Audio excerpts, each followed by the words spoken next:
तो सबसे पहला क्वेश्चन आपको मिलान करने का है, और इसमें आपको मिलान करना है। कैसे मिलान करना है?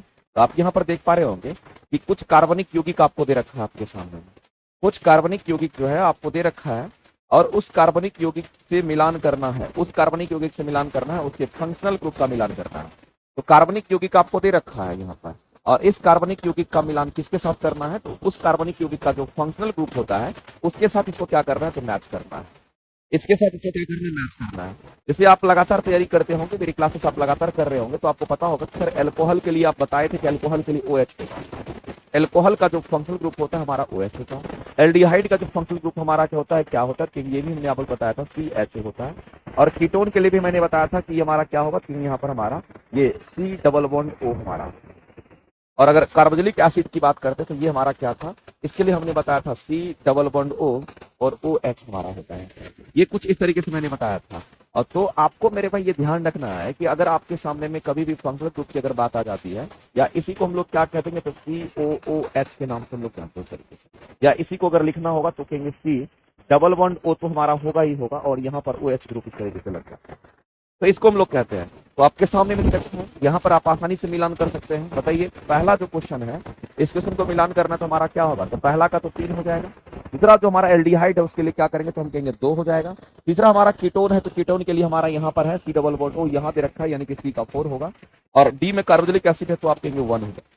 तो इस क्वेश्चन का अगर मिलान करेंगे तो 3 2 4 1 आपका राइट आंसर होगा। 3 2 4 1 आपका करेक्ट आंसर हो जाएगा। आपको क्या करना है? तो कुछ फंक्शनल ग्रुप को आपको याद रखना है। अगर याद रखिएगा तो क्वेश्चन तुरंत बन जाएगा, उसमें कोई दिक्कत नहीं होगा। चलिए आगे चलते हैं, अगला क्वेश्चन हम लोग देखते हैं। अगला क्वेश्चन आपको AC जनरेटर से क्वेश्चन पूछा गया है। ये DC जनरेटर नहीं है, ये AC जनरेटर से क्वेश्चन पूछा गया है। यहाँ पर मेरे भाई जो जनित्र, जनित्र का हम लोग इंग्लिश में नहीं कहते, जनित्र को हम लोग इंग्लिश में क्या कहते हैं? तो हम लोग यहाँ पर जनरेटर कहते हैं। तो प्रत्यावर्ती धारा जिसको AC कहते हैं, तो AC जनरेटर के बारे में आपसे क्वेश्चन पूछा गया है कि बताइए AC जनरेटर के बारे में कौन सा स्टेटमेंट हमारा सही नहीं है, वो आपको बताना है। तो सबसे पहला चीज हमारे सामने में आता है मेरे भाई, डायनेमो की बात करते हैं या जनरेटर की बात करते हैं, तो एक बात आप जान लीजिए, हम AC जनरेटर की बात करते हैं, हम DC की बात नहीं कर रहे हैं, हम AC जनरेटर की बात करते हैं। इस बात को आप ध्यान रखेंगे। अल्टरनेटिंग करंट जनरेटर हमारा यानी AC जनरेटर की हम बात करते हैं। AC जनरेटर की अगर हम बात करते हैं तो आपको ध्यान रखना है कि जो हमारा AC जनरेटर होता है ये किस प्रिंसिपल पे काम करता है, किस सिद्धांत पे काम करता है। तो आप जानते होंगे कि जनरेटर जो हमारा होता है वो हमारा किस पर काम करता है? तो आपको ध्यान रखना मेरे भाई, फैराडे, आप ये कह सकते हैं इलेक्ट्रोमैग्नेटिक इंडक्शन के प्रिंसिपल पे काम करता है। ये किस पर काम करता है? तो इलेक्ट्रोमैग्नेटिक इंडक्शन के प्रिंसिपल पे काम करता है, विद्युत चुंबक के प्रेरण के सिद्धांत पे काम करता है। इसी को हम लोग क्या कहते हैं हिंदी में? तो इसको बोलेंगे विद्युत चुंबक के प्रेरण के नाम से जानते हैं। ये चीज आपको ध्यान रखना है। ये हमारा विद्युत चुंबक के प्रेरण के प्रिंसिपल पर ये काम करता है। किसकी बात करते हैं? AC जनरेटर की हम बात कर रहे हैं, इस बात को आप ध्यान रखें। दूसरी बात हम लोग को ये समझना है कि चलो ये हमारा फैराडे का जो इलेक्ट्रोमैग्नेटिक इंडक्शन है, इलेक्ट्रोमैग्नेटिक इंडक्शन का जो कंसेप्ट दिया ये किसने दिया है? तो याद रखना मेरे भाई, माइकल, ये हमारा माइकल फैराडे की हम बात करते हैं, इन्होंने ये कंसेप्ट दिया था। तो फैराडे का इलेक्ट्रोमैग्नेटिक इंडक्शन के प्रिंसिपल पर हमारा AC जनरेटर काम करता है। दूसरी बात आपको ध्यान रखना है मेरे भाई कि जब कभी भी हम AC जनरेटर की बात करते हैं तो ये हमेशा क्या प्रोड्यूस करता है? ये हमेशा AC प्रोड्यूस करता है। ये क्या ऑलवेज आपको क्या प्रोड्यूस करेगा? तो ये ऑलवेज आपको ध्यान रखना है, हमेशा AC प्रोड्यूस करता है, अल्टरनेटिंग करंट प्रोड्यूस करता है, हमेशा AC आपको जनरेट करता है, हमेशा AC आपको प्रोड्यूस करता है। ये बात आपको ध्यान रखेंगे। अल्टरनेटिंग करंट प्रोड्यूस करता है। वैसे भी हम लोग जानते हैं कि जो जनरेटर हमारा होता है इसका मेन काम क्या होता है? तो जनरेटर हमारा क्या करता है? तो हम सभी लोग जानते हैं कि जो जनरेटर हमारा होता है वो मैकेनिकल एनर्जी की अगर हम बात करते हैं उसको इलेक्ट्रिकल एनर्जी में कन्वर्ट करने का काम करता है। मेरे भाई मैकेनिकल एनर्जी को हम लोग यहाँ पर यांत्रिक ऊर्जा कहते हैं। ये यांत्रिक ऊर्जा हमारा होता है, क्योंकि आप देखते होंगे गांव घर में भी मशीन लगा रहता है, तो मशीन का चक्का घूमता है, जब कोई चीज घूमता है तो उसमें यांत्रिक ऊर्जा होता है। और आगे में डायनेमो लगा रहता है, वो इलेक्ट्रिकल एनर्जी में कन्वर्ट करता है। इसका मतलब है यहाँ पर हमारा कैसा ऊर्जा होगा? यहाँ पर हमारा विद्युत ऊर्जा की हम बात करेंगे। तो एक बात तो हमारा क्लियर है कि जब कभी भी हम जनरेटर की बात करेंगे तो जनरेटर का एक फंक्शन तो हमारा यहाँ पर पूरा का पूरा क्लियर है कि जो जनरेटर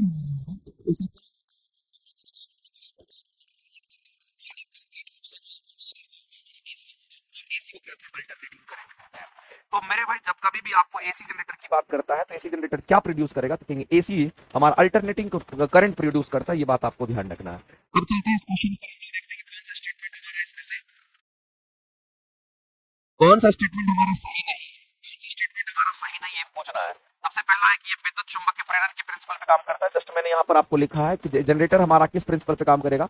विद्युत चुंबक के प्रेरण के प्रिंसिपल पे काम करता है। इसका मतलब कहीं ना कहीं सिद्धांत पे काम करता है। ये स्टेटमेंट आपका राइट है। पहला स्टेटमेंट जो है ये आपका राइट है, क्योंकि आपको गलत पूछा है। दूसरा आपको ध्यान रखना मेरे भाई कि इसमें आर्मेचर होता है, जबकि जब डीसी जनरेटर होता है उसमें हमारा कम्यूटेटर लगा रहता है, इसमें आर्मेचर होता है। एसी जनरेटर में क्या होता है, कहेंगे यहाँ पर आर्मेचर हमारा होता है, इसमें आर्मेचर लगा रहता है, इस बात को आप ध्यान रखेंगे। इसमें क्या होगा मेरे बच्चे, इसमें आर्मेचर होता है और इसी आर्मेचर में हमारा चुंबकीय क्षेत्र उत्पन्न होता है। तो इसमें आर्मेचर कुंडली को इसमें इसमें आर्मेचर कुंडली को एक समान चुंबकीय क्षेत्र में हम लोग क्या करते हैं, तो घुमाते हैं। एक समान चुंबकीय क्षेत्र होता है, उसमें आर्मेचर का जो कुंडली है वो हमारा घूमते रहता है, तो इसमें आर्मेचर होता है। जबकि डीसी जनरेटर में हमारा क्या होता है, कम्यूटेटर होता है, इस बात को ध्यान रखेंगे। तो ये हमारा सही है कि आर्मेचर की जो कुंडली होती है वो एक समान चुंबकीय क्षेत्र में हमारा घूमता है इस तरीके से। जैसे मान लेते हैं एक समान चुंबकीय क्षेत्र कहने का मतलब ये हमारा नॉर्थ पोल है और यहाँ पर हमारा साउथ पोल है। इसका मतलब अगर नॉर्थ पोल साउथ पोल तो कहीं ना कहीं ये मैग्नेट है और इसके बीच में हमारा कोई कंडक्टर काम करता है, इसको आर्मेचर कह देते हैं, और ये हमारा किस तरह से हमारा घूमता है। ऐसे मान लेते हैं कि ये हमारा एक कॉइल के रूप में है, ये कॉइल में हमारा इस तरीके से रोटेशन यहाँ पर होता है इसके चारों तरफ, इसके मैग्नेटिक इफेक्ट के कारण इसके अंदर वो रोटेट करता है। तो आर्मेचर कुंडली को एक समान चुंबकीय क्षेत्र से घुमाया जाता है। किसको घुमाते हैं, तो आर्मेचर की कुंडली को घुमाते हैं, इस तरीके से हमारा ये घूमता है। ये दोनों मैग्नेटिक फील्ड इफेक्ट के कारण हमारा ऐसा होता है, तो ये हमारा सही है। दूसरा ध्यान रखना कह रहा है कि ये हमेशा जो है दिष्ट धारा उत्पन्न करता है, दिष्ट धारा उत्पन्न नहीं करता है, ये डायरेक्ट करंट उत्पन्न नहीं करता है। ये क्या करता है, तो एसी करंट उत्पन्न करता है हमेशा, इस बात को ध्यान रखेंगे। अगर डायरेक्ट करंट उत्पन्न करने की अगर बात आएगा तो इसके लिए डीसी जनरेटर हमारा काम करता है। कौन काम करेगा, तो यहां पर हम कहेंगे वो हमारा डीसी जनरेटर होता है, इस बात को आप ध्यान रखेंगे। और जो डीसी जनरेटर हमारा होता है वो डायरेक्ट करंट को उत्पन्न करता है, ये लाइन आपको थोड़ा सा ध्यान रखना है। डायरेक्ट करंट हमारा क्या है, सॉरी, डायरेक्ट करंट को कौन उत्पन्न करेगा, तो डीसी करता है। और डीसी जो हमारा होता है उसमें हमारा कम्यूटेटर लगा रहता है। डीसी में क्या रहेगा, तो इसे डीसी जनरेटर में कम्यूटेटर पाया जाता है, उसमें आर्मेचर होगा, तो इसमें क्या होगा, इसमें हम लोग कहेंगे यहाँ पर कम्यूटेटर होता है, इस बात को ध्यान रखना। और कम्यूटेटर का ही मेन काम होता है कि एसी को किसमें परिवर्तित कर देना, एसी को डीसी में परिवर्तित कर देना, ये हमारा इसमें फंक्शन होता है, इस बात को आप ध्यान रखेंगे। तो एसी जनरेटर के बारे में आपको पता चल गया होगा।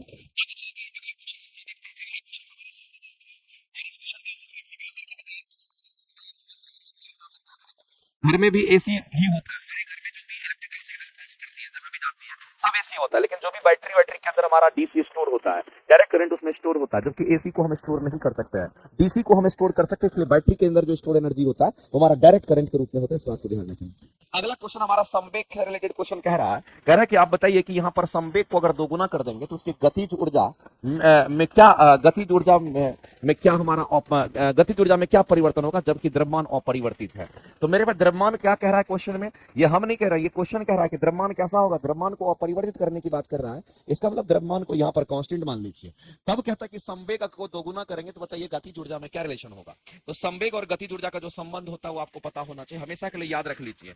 संवेग तथा गतिज ऊर्जा का जो रिलेशन होता है वो किसी भी सूरत में आपको याद रहना चाहिए कि संवेग और गतिज ऊर्जा का जो संबंध है, ये संबंध आपको पता होना चाहिए। इन दोनों के बीच में संबंध होता है, आपको लिख भी दिया यहाँ पर, यहाँ हिंट भी दे दिया है। तो के हमारा काइनेटिक एनर्जी है, काइनेटिक एनर्जी जो हमारा होता है ये कितना होगा, कहेंगे पी स्क्वायर अपॉन में हमारा 2m होगा। जबकि क्वेश्चन में द्रव्यमान को क्या बोला है, कांस्टेंट मानने के लिए। अगर मेरे भाई इसको हम कांस्टेंट मान लेते हैं, ये पैरामीटर अगर हमारा कांस्टेंट होता है, इसको अगर हम कांस्टेंट मान लेते हैं तो जाहिर सी बात है कोई भी कांस्टेंट अगर इक्वल टू में अगर घुसता है, इसमें अगर घुसेगा तो समानुपाती लेकर के आता है, हम सभी लोग जानते हैं। तो यहाँ पर काइनेटिक एनर्जी फिर समानुपाती हमारा किसका, तो पी स्क्वायर का हो जाएगा। अब अगर कह रहा है कि संवेग को दोगुना करना, अगर इसको दोगुना करिएगा तो 2 का स्क्वायर कितना, कहेंगे 2 का स्क्वायर 4 हो जाएगा, इसमें काइनेटिक एनर्जी हमारा 4 गुना हो जाएगा। और इस क्वेश्चन के अगर आप आंसर करने के लिए जाएंगे तो आप बिना पेन चलाए हुए यहां से डायरेक्ट आंसर कर सकते हैं, कोई दिक्कत नहीं है। लेकिन अगर सॉल्व करना है तो सॉल्व करने का भी तरीका होता है। आप काइनेटिक एनर्जी कैलकुलेट करना चाहते हैं तो हम लोग K2 K1 के रूप में लिख देते हैं ये हमारा। और जब हमारा ये दोनों समानुपाती है, अगर इसको 2:1 लिखें तो हम संवेग को भी क्या लिखेंगे, तो 2:1 ही लिखेंगे, कोई दिक्कत नहीं। इसका स्क्वायर है तो स्क्वायर बैठा दीजिए। बाद का काइनेटिक एनर्जी हम लोग को कैलकुलेट करना है तो कहेंगे यहाँ पर P2:P1, इसका होल स्क्वायर करेंगे और गुना में हम लोग यहाँ डायरेक्ट K1 कर सकते हैं। बताइए P2 हमारा कितना कह रहा है, संवेग को दोगुना करना है, इसका मतलब है बाद का जो संवेग है वो पहले के संवेग का दोगुना कर दीजिए, ये कहना चाह रहा है। तो आप P2 की जगह पर 2P1 रख दीजिए, कोई दिक्कत नहीं। P2 की जगह पे 2P1, नीचे में हमारा P1 है ही, इसका स्क्वायर कर दीजिए, P1 से P1 कट जाएगा और यहाँ पर काइनेटिक एनर्जी हमारा क्या था, यहाँ पर हमारा काइनेटिक एनर्जी K1 था। इसका मतलब ये 2 स्क्वायर 4, ये 4K1 हो जाएगा। तो कुल मिलाकर के हम लोग को ये देखने को मिला कि बाद की जो काइनेटिक एनर्जी होगी वो पहले की काइनेटिक एनर्जी का कितना गुना हो गया, तो हमारा 4 टाइम्स हो गया। यही चीज तो हम डायरेक्ट भी कह सकते थे, डायरेक्ट भी आप यहां से बना सकते हैं, इतना करने का कोई झंझट नहीं है। आप डायरेक्ट कहेंगे सर संवेग को दोगुना कर रहा है तो P तो संवेग है, अगर संवेग को दोगुना करेंगे तो 2 का स्क्वायर कितना 4, इसका मतलब काइनेटिक एनर्जी कितना गुना, तो 4 गुना हो जाएगा। तो आप डायरेक्ट आंसर कर सकते थे, लेकिन आपको कैलकुलेशन करके बता दिए कि आप ऐसे भी कर सकते हैं, इसमें कोई दिक्कत नहीं, आप आसानी से यहां पर भी बता सकते हो इस तरीके से। ठीक है, आगे चलते हैं। रिलेशन, लेकिन रिलेशन याद रखिएगा, ये वाला रिलेशन जो फॉर्मूला होता है kinetic energy P square upon में 2m, इस फॉर्मूला को आपको याद रखना है, कई बार ये चीज हमारे काम का होता है। आगे चलते हैं, एक हम लोग कंपाउंड माइक्रोस्कोप के बारे में बात करते हैं। बिल्कुल उसमें आप कोई पेन पेपर चलाने की, पेन में कलम चलाने की जरूरत नहीं, आप डायरेक्ट कह सकते हैं, रिलेशन का देख करके आप आंसर कर सकते थे। फिर भी हमने बता दिया, क्योंकि बहुत सारे बच्चे ऐसे होते हैं जिनको समझ नहीं आता है। एक संयुक्त सूक्ष्मदर्शी की बात करते हैं, जो कंपाउंड माइक्रोस्कोप की हम बात करते हैं, उस कंपाउंड माइक्रोस्कोप में कह रहा है कि अंतिम प्रतिबिंब जो है वो कैसा बनेगा। मेरे भाई अंतिम प्रतिबिंब कैसा बनता है ये आपसे पूछा रहा है, क्योंकि यहां पर अंतिम प्रतिबिंब का टर्म क्यों यूज किया, इस बात को समझना हमेशा के लिए। अगर आपके सामने में कभी भी अगर कंपाउंड माइक्रोस्कोप की बात करता, जितना बात हम बता रहे हैं उतने बात को आप अच्छे से समझिएगा, और एग्जाम में इसी से क्वेश्चन आपका बनेगा। अगर हम कंपाउंड माइक्रोस्कोप की अगर हम बात करते हैं, और कंपाउंड माइक्रोस्कोप को क्या कहते हैं, तो इसको हम लोग बोलते हैं यहां पर संयुक्त। कंपाउंड का मतलब संयुक्त होता है, माइक्रोस्कोप मतलब सूक्ष्मदर्शी होता है। तो इसमें अंतिम प्रतिबिंब कह रहा है, इसका मतलब कहीं ना कहीं एक और प्रतिबिंब बनता होगा, तभी तो अंतिम प्रतिबिंब का यहां पर नाम दे रहा है। तो मेरे भाई इस बात को ध्यान रखना, जब हम कंपाउंड माइक्रोस्कोप की बात करते हैं, इसमें 2 उत्तल लेंस का इस्तेमाल होता है। इसमें कितने उत्तल लेंस लगते हैं, तो इसमें 2 उत्तल लेंस हमारा होता है। इसमें 2 उत्तल लेंस लगते हैं, इस बात को ध्यान रखना। इसका मतलब जब 2 उत्तल लेंस लगेगा, इसका मतलब इसमें 2 बार इमेज बनता है। कितनी बार बनेगा, तो 2 बार इमेज बनेगा। और इस दोनों उत्तल लेंस का अगर हम नाम दे रखें, तो इन दोनों उत्तल लेंस में हमारा कौन कौन होता है, तो मेरे भाई याद रखना कि एक तो हमारा आई लेंस होता है, एक तो हमारा आई लेंस होता है जो कि उत्तल लेंस के रूप में होता है, और दूसरा जो हमारा होता है ये हमारा ऑब्जेक्टिव लेंस होता है। दूसरा जो हमारा होगा वो कैसा लेंस होगा, तो ऑब्जेक्टिव लेंस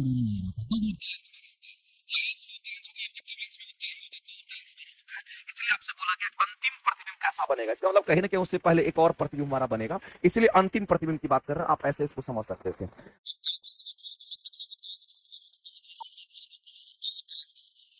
होता क्या है मेरे भाई, उसके ऊपर हम लोग आते हैं। इसे मान लेते हैं कि हमारा एक उत्तल लेंस यहां पर है, और एक उत्तल लेंस हमारा यहां पर, 2 उत्तल लेंस हम यहां पर कंसीडर किए, और दोनों का आपको ध्यान रखना है कि इन दोनों का जो प्रिंसिपल एक्सिस है वो बीचों बीच हम पास कराती है। ये इसका प्रिंसिपल एक्सिस है जो कि इसके बीचों बीच हमारा पास कर रहा है।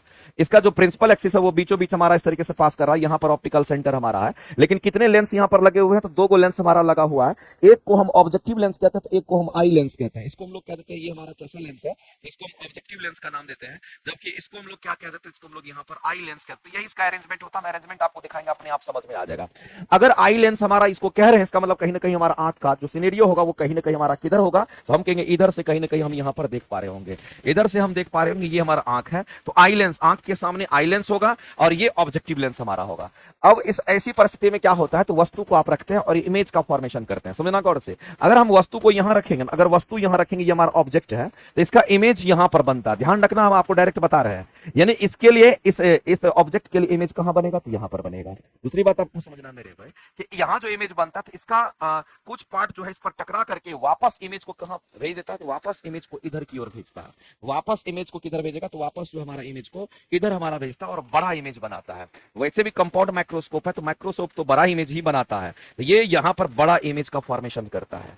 ये कैसा इमेज का फॉर्मेशन करेगा, बड़ा इमेज का। तो मेरे भाई इस ऑब्जेक्ट के लिए अगर आगे बन रहा है तो ये वास्तविक होगा, लेकिन अगर हम इसकी अगर हम बात कर लेते हैं, इस लेंस के लिए अगर हम लोग देखेंगे, या फिर इस लेंस के लिए अगर हम देखेंगे, इन दोनों लेंस के लिए तो पीछे का काम करेगा। तो जब लेंस में पीछे की तरफ इमेज बनता है तो उसको काल्पनिक कहते हैं, जब लेंस के आगे इमेज बनता है तो उसको वास्तविक कहते हैं। तो यहां वास्तविक इमेज बना है, लेकिन अगर इन दोनों लेंस के अगर पीछे अगर इमेज बन रहा है तो उसको काल्पनिक इमेज कहते हैं। ये कैसा इमेज होगा मेरे भाई, ये काल्पनिक होता है। ये इस बात को आप ध्यान रखें, ये कैसा होगा, काल्पनिक होगा। लेकिन एक बात याद रखना है, यहाँ पर तो काल्पनिक की हम बात कर रहे हैं, यहाँ पर हम किसकी बात कर रहे हैं, तो काल्पनिक की हम बात कर रहे हैं। समझना मेरे भाई इस बात को, क्योंकि दो वो लेंस हमारा यहाँ पर लगे हुए रहता है, और दोनों लेंस में आपसे अंतिम प्रतिबिंब के बारे में पूछा गया है, यानी आपसे इसके बारे में नहीं पूछा है। ये पहला प्रतिबिंब हमारा बनता है, यहां से जब प्रकाश की किरणें चलती है, यहां से जब प्रकाश की किरणें चलती है, ऐसे करके जब प्रकाश की किरणें चलती है, तो कुछ इस तरीके से हमारा यहाँ पर मूर्ति ऐसे करके मूर्ति है, ऐसे करके ये मूर्ति है, तो इमेज का फॉर्मेशन करती है। ऐसे करके अगर ये चलेगी तो ऐसे, सॉरी ये आपका ऐसा हो गया, इसको ऐसे आप गिरा सकते हैं, ऐसे करके इसको भेजेंगे तो ये कहीं ना कहीं हमारा इस तरीके से अगर हमारा हो जाएगा, तो मान लेते कि ये यहाँ पर हमारा मिट किया, और दूसरा अगर इस तरीके से ये पास करेगा तो ऐसे इमेज का फॉर्मेशन हमारा यहाँ पर हो जाता है, यहाँ पर इमेज का फॉर्मेशन होगा। फिर ये इस तरीके से हमारा टकराता है, तो आगे इधर इमेज बनेगा, इधर नहीं बनेगा, तो ये पीछे की ओर धकेल देता है। उतना नहीं समझना, क्योंकि उतना अगर बड़ा चीज बताने लगेंगे तो फिर आपको कुछ नहीं बुझाएगा, इसलिए उस पर हम फोकस नहीं करेंगे। हम सीधा समझेंगे कि इसमें दो को इमेज बनता है, एक इमेज यहाँ बनेगा और एक इमेज हमारा दोनों लेंस के पीछे बनता है, लेफ्ट साइड बनता है। तो ये कैसा इमेज बनाएगा, तो हमेशा बड़ा इमेज, माइक्रोस्कोप है तो वो बड़ा इमेज ही बनाएगा, वो छोटा इमेज नहीं बनाएगा। तो आवर्धित बनाएगा, यहाँ छोटा लिख दिया तो ये हमारा आंसर कभी नहीं हो सकता है, ये छोटा नहीं हो सकता, आवर्धित में ही होगा। तो दो गो आवर्तित है। अब दूसरी बात है कि आभासी है तो आभासी होगा, लेकिन ये उल्टा होगा। दर्पण के पीछे मेरे भाई तो आभासी होगा, और देख रहे हैं आपकी उल्टा इमेज बन रहा है। आप तो कहते होंगे कि सर काल्पनिक तो सीधा होता है, लेकिन यहाँ तो काल्पनिक उल्टा हो रहा है। लेकिन मेरे भाई इस लेंस में हमारा होता है, चूंकि दो दो लेंस लगा हुआ है, ध्यान रखेंगे। तो यहाँ आभासी भी बनेगा चूंकि उधर बन रहा है, और साथ साथ उल्टा भी बनेगा और आवर्धित भी बनेगा, इस बात को आप ध्यान रखेंगे। तो जब कभी भी कंपाउंड माइक्रोस्कोप की अगर बात करता है, तो कंपाउंड माइक्रोस्कोप में ये बात आपको याद रखना है कि उल्टा इमेज बनेगा, आभासी बनेगा, और आवर्धित तो बनेगा ही बनेगा, यानी कि बड़ा मैग्नीफाइड इमेज बनेगा। आवर्धित का मतलब ये होता है। आगे चलते हैं, अगला क्वेश्चन हम लोग देखते हैं। और ऐसे क्वेश्चन को सॉल्व करने के लिए बहुत डिटेल करने की जरूरत नहीं होती, बस उतना चीज आप नोट करके माइक्रोस्कोप का आप लिख करके रख लीजिए। जब भी क्वेश्चन आएगा तो आप तुरंत मार के निकल जाओगे, नहीं तो एग्जाम में उतना बड़ा फिगर बनाने लगे तो मामला गड़बड़ा ही जाएगा। चलते हैं आगे, हम लोग बात करते हैं डॉपलर्स इफेक्ट की बात करते हैं। अब देखिए डॉपलर्स इफेक्ट का जो कंसेप्ट है ना, ये भी कंसेप्ट आपको रटना उठना नहीं है, बस आपको समझना है। अगर हम डॉपलर्स इफेक्ट की अगर हम बात करते हैं तो आप एक बात जान लीजिए मेरे भाई, आप स्टेशन पर खड़े रहते हैं, और जब आप स्टेशन पर खड़े रहते हैं तो गाड़ी आपकी तरफ जब आती है तो उस समय की आवाज, और जब आपसे गाड़ी दूर जाती है तो उस समय की आवाज, दोनों की आवृत्ति में अंतर आपको सुनाई देता होगा, दोनों के साउंड में अंतर सुनाई देता होगा। इसका मतलब दोनों की आवृत्ति में डिफरेंस नजर आता है। इसका मतलब ये बात आप समझ लीजिए मेरे भाई, इसी को हम डॉपलर्स इफेक्ट कहते हैं। इसी को डॉपलर्स इफेक्ट कहते हैं। हमसे अगर नजदीक, हमारे नजदीक आएगा तो आवृत्ति ज्यादा होता है, हमसे दूर जाता है तो आवृत्ति कम होता है। आप देखते होंगे साउंड ज्यादा और साउंड कम फील होता है, इसका मतलब आवृत्ति ज्यादा और आवृत्ति कम होता है। हमारी तरफ आ रहा है तो आवृत्ति फ्रीक्वेंसी ज्यादा होगा, हमसे दूर जा रहा है इसका मतलब फ्रीक्वेंसी क्या हो जाएगा, कहेंगे कम हो जाता है। इसी को डॉपलर्स इफेक्ट कहते हैं। तो डॉपलर्स इफेक्ट हमारा सिर्फ साउंड में नहीं होता है, डॉपलर्स इफेक्ट का कंसेप्ट हमारे लाइट में भी होता है। ये बात आपको हमेशा के लिए हम बोलते हैं, याद रखिएगा, चूंकि एग्जाम में कई बार पूछ लेता है। तो एक बात मेरे भाई याद रखना, अगर हम यहां पर डॉपलर्स इफेक्ट की हम बात करते हैं, हम किसकी बात कर रहे हैं, अगर हम आपको यहां पर डॉपलर्स इफेक्ट की अगर हम बात करते हैं, ये जो हमारा डॉपलर्स इफेक्ट है, इसका कंसेप्ट कहां कहां काम करता है। इसका कंसेप्ट हमारा साउंड में भी काम करता है, और साथ साथ मेरे भाई याद रखना कि लाइट में भी हमारा काम करता है। ये लाइट में भी हमारा काम करता है, सिर्फ साउंड में काम नहीं करता। आपको लगेगा कि सर साउंड में सुनाई देता है इसलिए ऐसा होता है, नहीं मेरे भाई, फ्रीक्वेंसी में डिफरेंस के कारण ऐसा होता है। तो फ्रीक्वेंसी लाइट का भी होता है और फ्रीक्वेंसी हमारा साउंड का भी होता है। अगर फ्रीक्वेंसी में अगर अंतर सुनाई देता है, इसका मतलब कहीं ना कहीं वो डॉपलर्स इफेक्ट को बताता है। इस बात को आप ध्यान रखेंगे। तो मामला क्या है मेरे भाई, इस बात को ध्यान रखना, दोनों जगह पर हमारा होगा। और फ्रीक्वेंसी में अंतर के कारण क्या होता है, कहेंगे डॉपलर्स इफेक्ट आता है। इस बात को आप ध्यान रखेंगे। किसमें अंतर के कारण ऐसा होता है, फ्रीक्वेंसी में अंतर के कारण ऐसा होता है, ये मेन रीजन है। फ्रीक्वेंसी में अंतर के कारण हमारा क्या होता है, कहेंगे यहाँ पर डॉपलर्स इफेक्ट हम लोग को सुनाई देता है। इस बात को ध्यान रखना। तो यहाँ पर अगर हम लोग कहेंगे तो ध्वनि स्रोत और श्रोता दोनों स्थिर होता है, नहीं, ध्वनि स्रोत जहां से निकल रहा है ध्वनि, और जो श्रोता जो हम सुन रहे हैं वो दोनों स्थिर रहेगा। क्या स्थिर रहेगा, तो कुछ मामला ही नहीं। हमारी तरफ ट्रेन आती है, यानी कि हम अगर रुके हुए हैं तो हम श्रोता है, हम रुके हुए हैं तो हम श्रोता है, और वो जो ध्वनि जहां से निकल रही है वो तो गति करते हुए हमारी तरफ आती है। यहां करके दोनों स्थिर रहने की बात करा, जो गलत है, फिर यहां पर हम लोग को देखने को नहीं मिलेगा। इस तरह से ध्वनि स्रोत और श्रोता के बीच में आपेक्षिक गति होती है। आपेक्षिक गति कहने का मतलब हमारी तरफ आ रहा है और हमसे दूर भी जा रहा है। इसका मतलब दोनों के बीच में हमारा क्या, तो गति में अंतर होता है। हम रुके हुए हैं, वो गति कर रहा है, आपेक्षिक गति होगी। तो ध्वनि स्रोत जहां से निकल रहा है, जो सुन रहा है उसको श्रोता कहता है। दोनों के बीच में कैसी गति, तो आपेक्षिक गति होती है।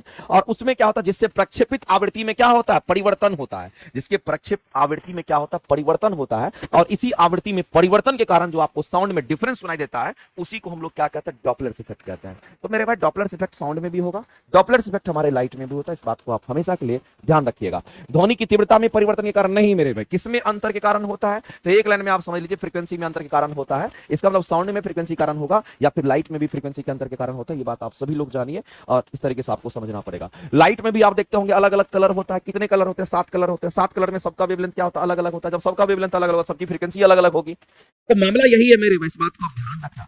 डॉपलर्स इफेक्ट हम लोग को वहां भी देखने को मिलता है। आगे चलते हैं, अगला क्वेश्चन हम लोग देखते हैं। देखा किरचॉफ्स का जो प्रथम नियम है हमारा, ये बताइए किरचॉफ्स का जो प्रथम नियम हम कितनी बार आपको पढ़ा चुके हैं। इस तरह का क्वेश्चन अगर आएगा तो एक एक बच्चा बना लेगा। बताइए किरचॉफ्स का ये वाला लाइन आप बताइए, क्वेश्चन क्या कहता है। पिच का उल्टा फ्रीक्वेंसी होता है, नहीं, पिच का समानुपाती होता है। पिच का समानुपाती फ्रीक्वेंसी होता है। किसी का पिच अगर ज्यादा होगा तो फ्रीक्वेंसी ज्यादा होता है, किसी का पिच अगर कम होगा तो फ्रीक्वेंसी कम होता है। दोनों समानुपाती होता है, उल्टा नहीं होता है। अब इस क्वेश्चन का अगर आंसर आपसे कोई पूछेगा तो आप कहेंगे सर किरचॉफ्स लॉ के बारे में तो आप कई बार बता चुके हैं और आप आसानी से आंसर कर भी सकते हैं, इसमें कोई दिक्कत नहीं है। हम किसकी बात कर रहे हैं, तो हम यहाँ पर किरचॉफ्स लॉ की बात कर रहे हैं। मेरे भाई इस बात को बताइए कि किरचॉफ्स का जो नियम हमारा सर्किट में होता है, एक तो किरचॉफ्स करंट लॉ होता है, एक किरचॉफ्स वोल्टेज लॉ होता है। तो दो गो नियम होता है, एक तो फर्स्ट लॉ कह देते हैं और दूसरे को हम लोग क्या कहते हैं, एक हमारा सेकंड लॉ होता है। ध्यान रखेंगे, अगर किरचॉफ्स का फर्स्ट लॉ को अगर देखें तो इसको हम लोग केसीएल कहते हैं, किरचॉफ्स करंट लॉ कहते हैं। और अगर हम सेकंड लॉ की अगर बात करेंगे तो इसको हम लोग केवीएल कहते हैं। इस बात को ध्यान रखना। और मैंने आपको बताया था कि केसीएल जो हमारा होता है, जो किरचॉफ्स करंट लॉ होता है, ये कंजर्वेशन ऑफ चार्ज पर आधारित होता है। ये किस पर आधारित होगा, तो आपको ध्यान रखना है कि ये कंजर्वेशन ऑफ चार्ज पर आधारित होता है। इस बात को आप ध्यान रखने, याद रखने के लिए भी मैंने आपको शॉर्ट ट्रिक इसमें बताया था कि मेरे भाई कैसे याद रहेगा। तो कंजर्वेशन ऑफ चार्ज में हम कहेंगे केसीएल की बात करेंगे तो यहां पर सी लिखा हुआ है, इसका मतलब कंजर्वेशन ऑफ चार्ज में सी लिखा हुआ है, आप याद रख सकते हैं। दूसरा मेरे भाई ऑटोमेटिक हमारा उल्टा हो जाएगा, अगर किरचॉफ वोल्टेज लॉ को सेकंड लॉ कहते हैं तो ये कंजर्वेशन ऑफ एनर्जी पर काम करता है,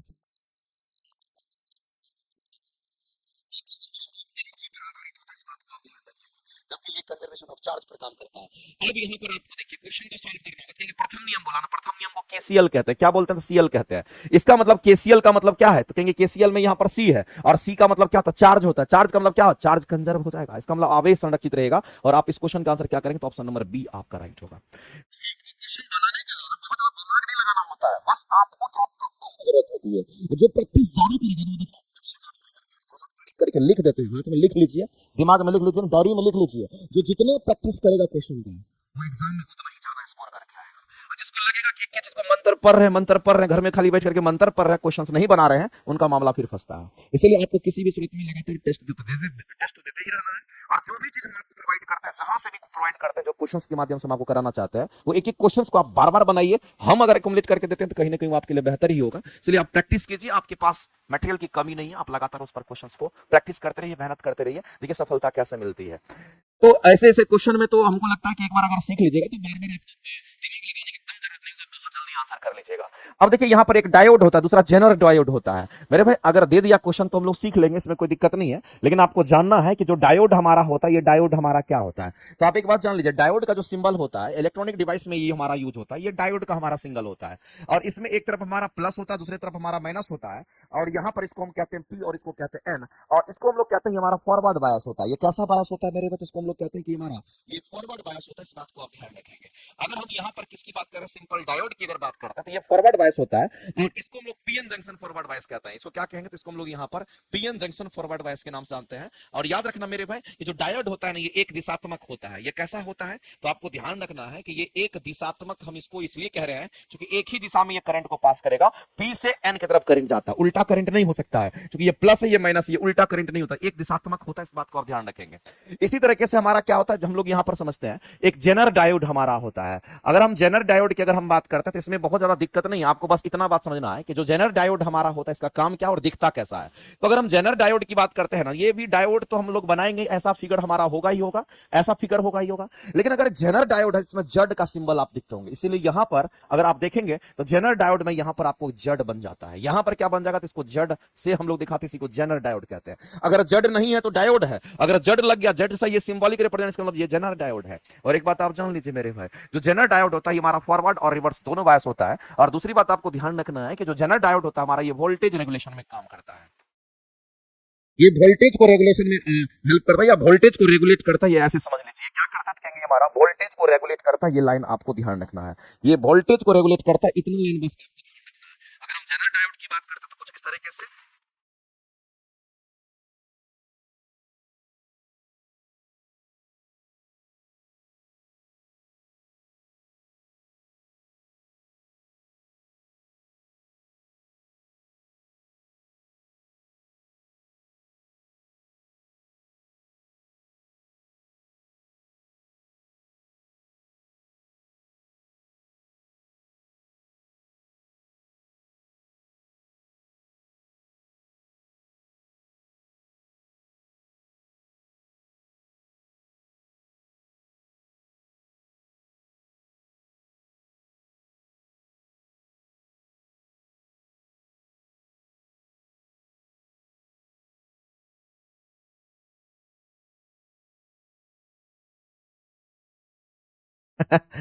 तो चलिए ये चीज आपको यहां पर समझना है मेरे भाई। इस बात को ध्यान रखना कि जेनर डायोड के लिए ये हमारा है, और इसी तरीके से अगर सिंपल डायोड पर जाएंगे तो ये हमारा होता है। दो चीज आपको ध्यान रखना। अब आप कहेंगे सर ये तो वोल्टेज को रेगुलेट करता है, तो ये क्या करता है, ये डायोड क्या करता है। तो मेरे भाई ये जो सिंपल डायोड हमारा होता है, इसका काम होता है एसी को डीसी में परिवर्तित करने का ये काम करता है। जैसे हम लोग जानते हैं रेक्टिफायर हमारा होता है, वैसे ये होता है, ये एसी को किस में बदल देता है, तो ये डीसी में बदल देता है। अब मेरे पास बहुत सारे डायोड मिल करके हमारा एक रेक्टिफायर बनता है। इस बात को ध्यान रखेंगे। तो यहां पर जेनर डायोड का मुख्य उपयोग आपसे अगर पूछा गया है, अगर आपसे ये पूछेगा जेनर डायोड का मेन काम क्या था, इतने याद रखना है। जेनर डायोड का मेन काम क्या होता है? वोल्टेज को रेगुलेट करता है, यानी कि कंट्रोल किसको करता है? कहेंगे वोल्टेज को कंट्रोल करता है। एक लाइन में आप जान लीजिए। तो वोल्टेज कहां दे रखा है मेरे? ऑप्शन नंबर सी में दे रखा है। और वोल्टेज को क्या करता है? नियंत्रक करता है, यानी कि वोल्टेज रेगुलेटर के रूप में वो काम करता है। और इस क्वेश्चन के अगर आंसर करेंगे तो ऑप्शन नंबर आपका क्या हो जाएगा? बस इतना लिख लीजिए, आपके काम बन जाएंगे, कोई दिक्कत नहीं है। इतना कर लीजिए, इनफ है, ठीक है। क्या डोमिसाइल लागू होगा बिहार में? कुछ भी हो सकता है बिहार में, बिहार में कुछ भी हो सकता है। डोमिसाइल क्या, बिहार में कुछ भी हो सकता है, लेकिन उससे कोई फर्क नहीं पड़ता। डोमिसाइल लागू हो या ना लागू हो, हमको कोई मतलब नहीं, हमको एक सीट से मतलब है, ठीक है। बस हमको ये कोशिश करना है कि किसी भी सूरत में हमको एक सीट लेना है। डोमिसाइल लागू होता है तो क्या आदमी सीट लेकर के नहीं आता है? डोमिसाइल नहीं लागू होता है तो क्या आदमी सीट लेकर के नहीं आता है? इन सब चीजों में जो होने वाला रहेगा वो हो भी करेगा, इसलिए उस पर बहुत ज्यादा दिमाग नहीं लगाना है। अपने आप को संतुलित करके ये सोचना है कि हम मेहनत करेंगे, हम जरूर एक सीट लेकर के आएंगे, और हमको विश्वास है कि आप मेहनत करोगे तो आपसे एक सीट लेकर के आओगे। सिर्फ इन सब चक्कर में बहुत ज्यादा पढ़ना नहीं है, जो होने वाला होगा वो हो ही जाएगा। बहुत लोग हैं करने वाले, ठीक है। और याद रखिएगा, जो लोग एनसीईआरटी एग्जाम्पलर की क्लासेस नहीं ले रहे होंगे उनको मैं बता देना चाहता हूं, आप क्वेश्चन की प्रैक्टिस कीजिए मेरे साथ में। बहुत ही ताबड़तोड़ तरीके से आपकी क्लासेस चलेगी मंडे से। तो आप एनसीईआरटी एग्जाम्पलर की जब क्लासेस करेंगे ना, तो आपको लगने लगेगा कि ओवरऑल हर जगह का क्वेश्चन हमारा एक्युमुलेटेड क्वेश्चन बेहतरीन तरीके से हो रहा है। तो एनसीईआरटी एग्जाम्पलर की क्लासेस आप जरूर करिएगा। मंडे से ये क्लासेस आपका रेगुलर टाइम पर आपने चलने लगेगा, और इसके टाइम की घोषणा हम कल कर देंगे। कल आपको मैसेज नोटिफिकेशन में दे दिया जाएगा संडे को, ध्यान रखेंगे। और मंडे से ये क्लासेस आपकी चलेंगी। चलिए अगला क्वेश्चन हम लोग देखते हैं। नेक्स्ट क्वेश्चन के ऊपर हम लोग आते हैं, क्या कहता है समझते हैं। यहाँ जो क्वेश्चन हमारा दे रखा है, कह रहा है कि बताइए कि कौन सा कथन हमारा इसमें से क्या है, तो कहेंगे कौन सा स्टेटमेंट हमारा सही है। अगर हम लोगों को ये बोला गया है कि बताइए विद्युत क्षेत्र जो रेखाएं होता है वो धन आवेश से प्रारंभ होकर के हमारा किधर, तो ऋण आवेश पर समाप्त होती है। जाहिर सी बात है मेरे भाई, जब कभी भी आपकी बात अगर हम करें, यहां पर आप जान लीजिए कि मेरे ये हमारा पॉजिटिवली चार्ज है, तो इससे जो रेखाएं निकलती है उसको हम लोग क्या कहते हैं? ये निकलती है तो वो पॉजिटिव से निकलेगी, और पॉजिटिव से निकलती है और टर्मिनेट कहां करती है? तो ओरिजिनेट होती है पॉजिटिव से, और टर्मिनेट कहां पर होगी? तो हमारा नेगेटिव टर्मिनल पर टर्मिनेट होती है। तो मेरे भाई ओरिजिनेट कहां से होती है? ये ओरिजिनेट कहां से होती है? तो पॉजिटिव टर्मिनल से। अगर कहीं नेगेटिव टर्मिनल अगर हमारा है तो इस पर टर्मिनेट करती है, इसी में आकर के घुस जाती है। इसी में आकर के क्या होता है? इसी में आकर के ये इस तरीके से घुस जाती है। इस बात को आप ध्यान रखेंगे, ऐसे करके इसमें घुस जाती है, इसको हम लोग कहते हैं कि यहां पर टर्मिनेट करती है। टर्मिनेट कहने का मतलब वहां पर जाकर के वो मिल जाती है, ओरिजिनेट कहने का मतलब यहां से वो निकलती है। तो मेरे भाई विद्युत धन आवेश की अगर हम बात करते हैं, विद्युत क्षेत्र रेखा की अगर हम बात करते हैं, तो आपको यहां पर दो टर्म ध्यान रखना। एक तो विद्युत क्षेत्र रेखा की हम बात करते हैं, और ये विद्युत क्षेत्र रेखा कहने का मतलब हमारा जो इलेक्ट्रिक फील्ड लाइंस हमारा होता है, ये इलेक्ट्रिक फील्ड लाइंस कहां से कहां चलेगी? तो धन आवेश से प्रारंभ होकर के कहां चलेगी? तो आपको ध्यान रखना है, ये धन आवेश से प्रारंभ होकर के ऋण आवेश पर जाकर के समाप्त हो जाती है। तो धन आवेश से प्रारंभ करती है चलना, यानी ओरिजिनेट होती है, और टर्मिनेट कहां होती है? तो ऋण आवेश पर टर्मिनेट होती है। इस बात को आप ध्यान रखेंगे। ऐसा हम क्यों कह रहे हैं, इस बात को आप समझिएगा। इस बात को आप समझिएगा, जिंदगी में कभी गलती नहीं करोगे। जैसे मान लेते कोई हमारा वायर होता है, कोई हमारा क्या तो कहेंगे, कोई हमारा यहां पर वायर होता है, और इस वायर में आप जानते हैं कि हमारा जब तक आवेश का प्रवाह नहीं होगा, जब तक चार्ज का फ्लो नहीं होगा, जब तक आवेश का प्रवाह नहीं होगा, तब तक करंट का प्रवाह नहीं होगा।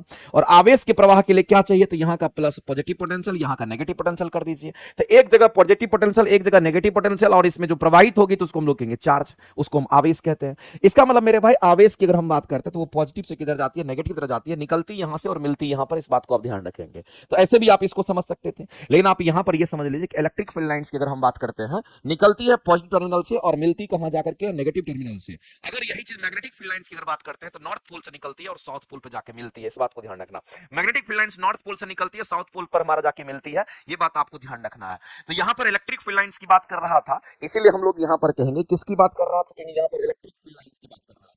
सुनिए गौर से, अगर इलेक्ट्रिक फील्ड लाइंस की बात करते हैं इसको हम लोग क्या कहते हैं? तो हम लोग इसको यहां पर विद्युत क्षेत्र रेखा के नाम से जानते हैं। तो इलेक्ट्रिक फील्ड लाइंस कहां से निकलती, कहां मिलती है? तो याद रखना मेरे भाई, ये हमारा कहां से निकलती, कहां मिलती है? तो धन आवेश से, ये धन आवेश से निकलती है, ऋण आवेश पर जाकर के मिलती है। ये कहां से निकलती है? तो धन आवेश से निकलती है, ये धन आवेश से निकलती है, और कहां मिलती है? धन आवेश से निकलती है और ऋण आवेश पर जाकर के मिलती है। कहां पर मिलेगी? तो आप सीधा कहेंगे ऋण आवेश पर मिलती है। इस बात को आप ध्यान रखेंगे, ऋण आवेश पर मिलती है, ये चीज आपको ध्यान रखना है। इसी तरीके से अगर हम, ये तो इलेक्ट्रिक फील्ड लाइंस की बात कर रहे हैं, अगर हम यहीं पर मैग्नेटिक फील्ड लाइंस की अगर बात कर ले तो क्या होगा? अगर यहीं पर मैग्नेटिक फील्ड लाइंस की अगर हम बात कर ले तो क्या होगा, ये चीज आपको बताना है मेरे भाई। चुंबकीय जो क्षेत्र, चुंबकीय रेखा की अगर हम बात करते हैं तो आपको ध्यान रखना है, ये नॉर्थ पोल से निकलती है, कहां मिलती है? तो आपको ध्यान रखना, निकलती है नॉर्थ पोल से, निकलती है कहां से? नॉर्थ पोल से निकलती है, नॉर्थ पोल से निकलती है, नॉर्थ पोल से निकलती है और साउथ पोल में जाके मिल जाती है। साउथ पोल और साउथ पोल में मिलती है। नॉर्थ पोल से निकलती है, साउथ पोल में जाकर के ये मिलती है, इस बात को आप ध्यान रखेंगे। लेकिन ये किधर, तो कहेंगे मैग्नेटिक फील्ड लाइंस हम चुंबक के अंदर की बात कर रहे हैं, किसी चुंबक के बाहर की बात कर रहे हैं। ये चुंबक के बाहर का सिनेरियो होता है, ये चुंबक के बाहर का सिनेरियो होता है। लेकिन चुंबक के अंदर क्या होगा, तो ये चुंबक के बाहर होगा। याद रखना, यहां पर भी मामला गड़बड़ है। यहां पर चुंबक के अगर बाहर होगा, अगर चुंबक के बाहर होगा, अगर चुंबक के क्या होगा, कहेंगे अगर बाहर होता है तब वैसी परिस्थिति में नॉर्थ से निकलेगा, साउथ में मिलेगा। लेकिन अगर मैग्नेटिक फील्ड लाइंस हमारा चुंबक के अंदर की बात करेगा तो फिर साउथ से निकलेगा और नॉर्थ पे मिलता है, साउथ से निकलेगा नॉर्थ पे मिलता है, अंदर में उल्टा और बाहर में नॉर्थ से साउथ होता है। ये बात आप सभी लोग जानते होंगे, इसलिए मैंने रिपीट कर दिया कि आपका थ्योरी भी रिवाइज हो जाएगा। तो मेरे भाई यहां पर ये लाइन जो हमारा पूरी तरीके से करेक्ट है। अगला कहता है कि चुंबकीय रेखा जिसकी हम बात कर रहे थे, ये क्या बनाती है, तो वक्र बनाती है, क्लोज लूप बनाती है और कभी एक दूसरे को नहीं काटती। स्टेटमेंट बिल्कुल ही राइट है मेरे भाई, इसमें कोई शक नहीं है। ये दोनों के दोनों स्टेटमेंट हमारे राइट हैं। यानी इस क्वेश्चन का अगर आंसर करने के लिए जाएंगे तो हम लोग क्या करेंगे, एक और दो दोनों करेक्ट है, ऑप्शन नंबर सी करेक्ट हो जाएगा। तो आपको ध्यान रखना है, इस तरीके से क्वेश्चन अगर आता है तो आप आसानी से कम कर सकते हैं, कोई दिक्कत नहीं है। चलिए आगे चलते हैं, अगला क्वेश्चन हम लोग देखते हैं। अगला क्वेश्चन हम लोग देखते हैं। नेक्स्ट क्वेश्चन की अगर हम बात करते हैं, अगला हमारा क्या कहता है कि प्रकाश का व्यतिकरण इंटरफेरेंस के लिए जो आवश्यक शर्त हमारा होगा वो क्या होता है। बहुत ही बेहतरीन क्वेश्चन है मेरे भाई। प्रकाश का इंटरफेरेंस होता है कि नहीं, प्रकाश का व्यतिकरण आप पढ़ते होंगे, इसका व्यतिकरण पढ़ते होंगे तो आप पढ़ते होंगे मेरे भाई, प्रकाश का व्यतिकरण पढ़ते होंगे, ये बात आप सबको पता होगा। अच्छे क्वेश्चन है, इसको आप जान लीजिए अच्छे से। प्रकाश का व्यतिकरण यानी कि इंटरफेरेंस ऑफ लाइट की हम बात करते हैं। ये प्रकाश का जो व्यतिकरण होता है ये दो तरीके से हमारा होता है। एक को हम लोग बोलते हैं यहां पर संपोषी व्यतिकरण, समझना गौर से, एक को हम लोग क्या बोलते हैं तो संपोषी व्यतिकरण कहते हैं, और दूसरे को हम लोग क्या कहते हैं तो हम लोग यहां पर विनाशी व्यतिकरण के नाम से जानते हैं। एक हमारा संपोषी व्यतिकरण, दूसरा हमारा क्या होगा, कहेंगे यहां पर विनाशी व्यतिकरण होगा। ये लाइन आपको किसी भी सूरत में पता होना चाहिए। अगर संपोषी और विनाशी व्यतिकरण की अगर हम बात करते हैं, दोनों में डिफरेंस क्या होता है इसको आप समझिए। संपोषी व्यतिकरण की अगर व्यतिकरण आपको नहीं समझ में आया तो आप इसको समझिए। जैसे मान लेते कहीं पर पानी जमा है, आप वहां पर पत्थर गिरा दीजिए, पानी जमा है पत्थर गिरा दीजिएगा, तो पत्थर जब गिरेगा तो उसके चारों तरफ एक वेव बनता है, ऐसे करके वेव बनता है चारों तरफ। आप देखिएगा कहीं पर पानी, शांत पानी है, वहां पर एक पत्थर गिरा दीजिए, ऐसे वेव बनेगा चारों तरफ से। उसी तरीके से दूसरा एक पत्थर ले लीजिए और पत्थर को यहां गिरा दीजिए, दूसरी जगह पानी में गिराए, लेकिन पानी में गिराना, शांत पानी में गिराना है, तो यहां से भी हमारा एक वेव बनेगा, और वो जो हमारा वेव बनेगा तो कुछ इस तरीके से ये वेव हमारा ऐसे चलेगा, ऐसे करके हमारा ये वेव चलता है, ऐसे करके वेव चलता है। तो मेरे भाई कहीं ना कहीं एक जगह आपको दिख रहा होगा कि ये वेव जो हमारा एक दूसरे के ऊपर सुपर इंपोज कर गया, एक दूसरे के ऊपर क्या होगा कि सुपर इंपोज कर गया। तो जहां पर एक दूसरे के ऊपर ओवरलैप कर जाता है या सुपर इंपोज कर जाता है, वैसी परिस्थिति में हम कहते हैं कि वहां पर हमारा इंटरफेरेंस हो गया, वहां पर इंटरफेरेंस हो गया। देखिए यहां पर एक दूसरे पर क्या हो गया, सुपर इंपोज कर रहा है। एक लाल वाला देखिए, एक ग्रीन वाले को देखिए, एक लाल वाले और ग्रीन वाले को देखिए, एक दूसरे के ऊपर ओवरलैप कर गया, इसे चढ़ गया है, इसी को इंटरफेरेंस कहते हैं। इसी को हम लोग क्या कहते हैं मेरे भाई, तो इसी को हम लोग इंटरफेरेंस कहते हैं। ये लाइन आपको पता होना चाहिए।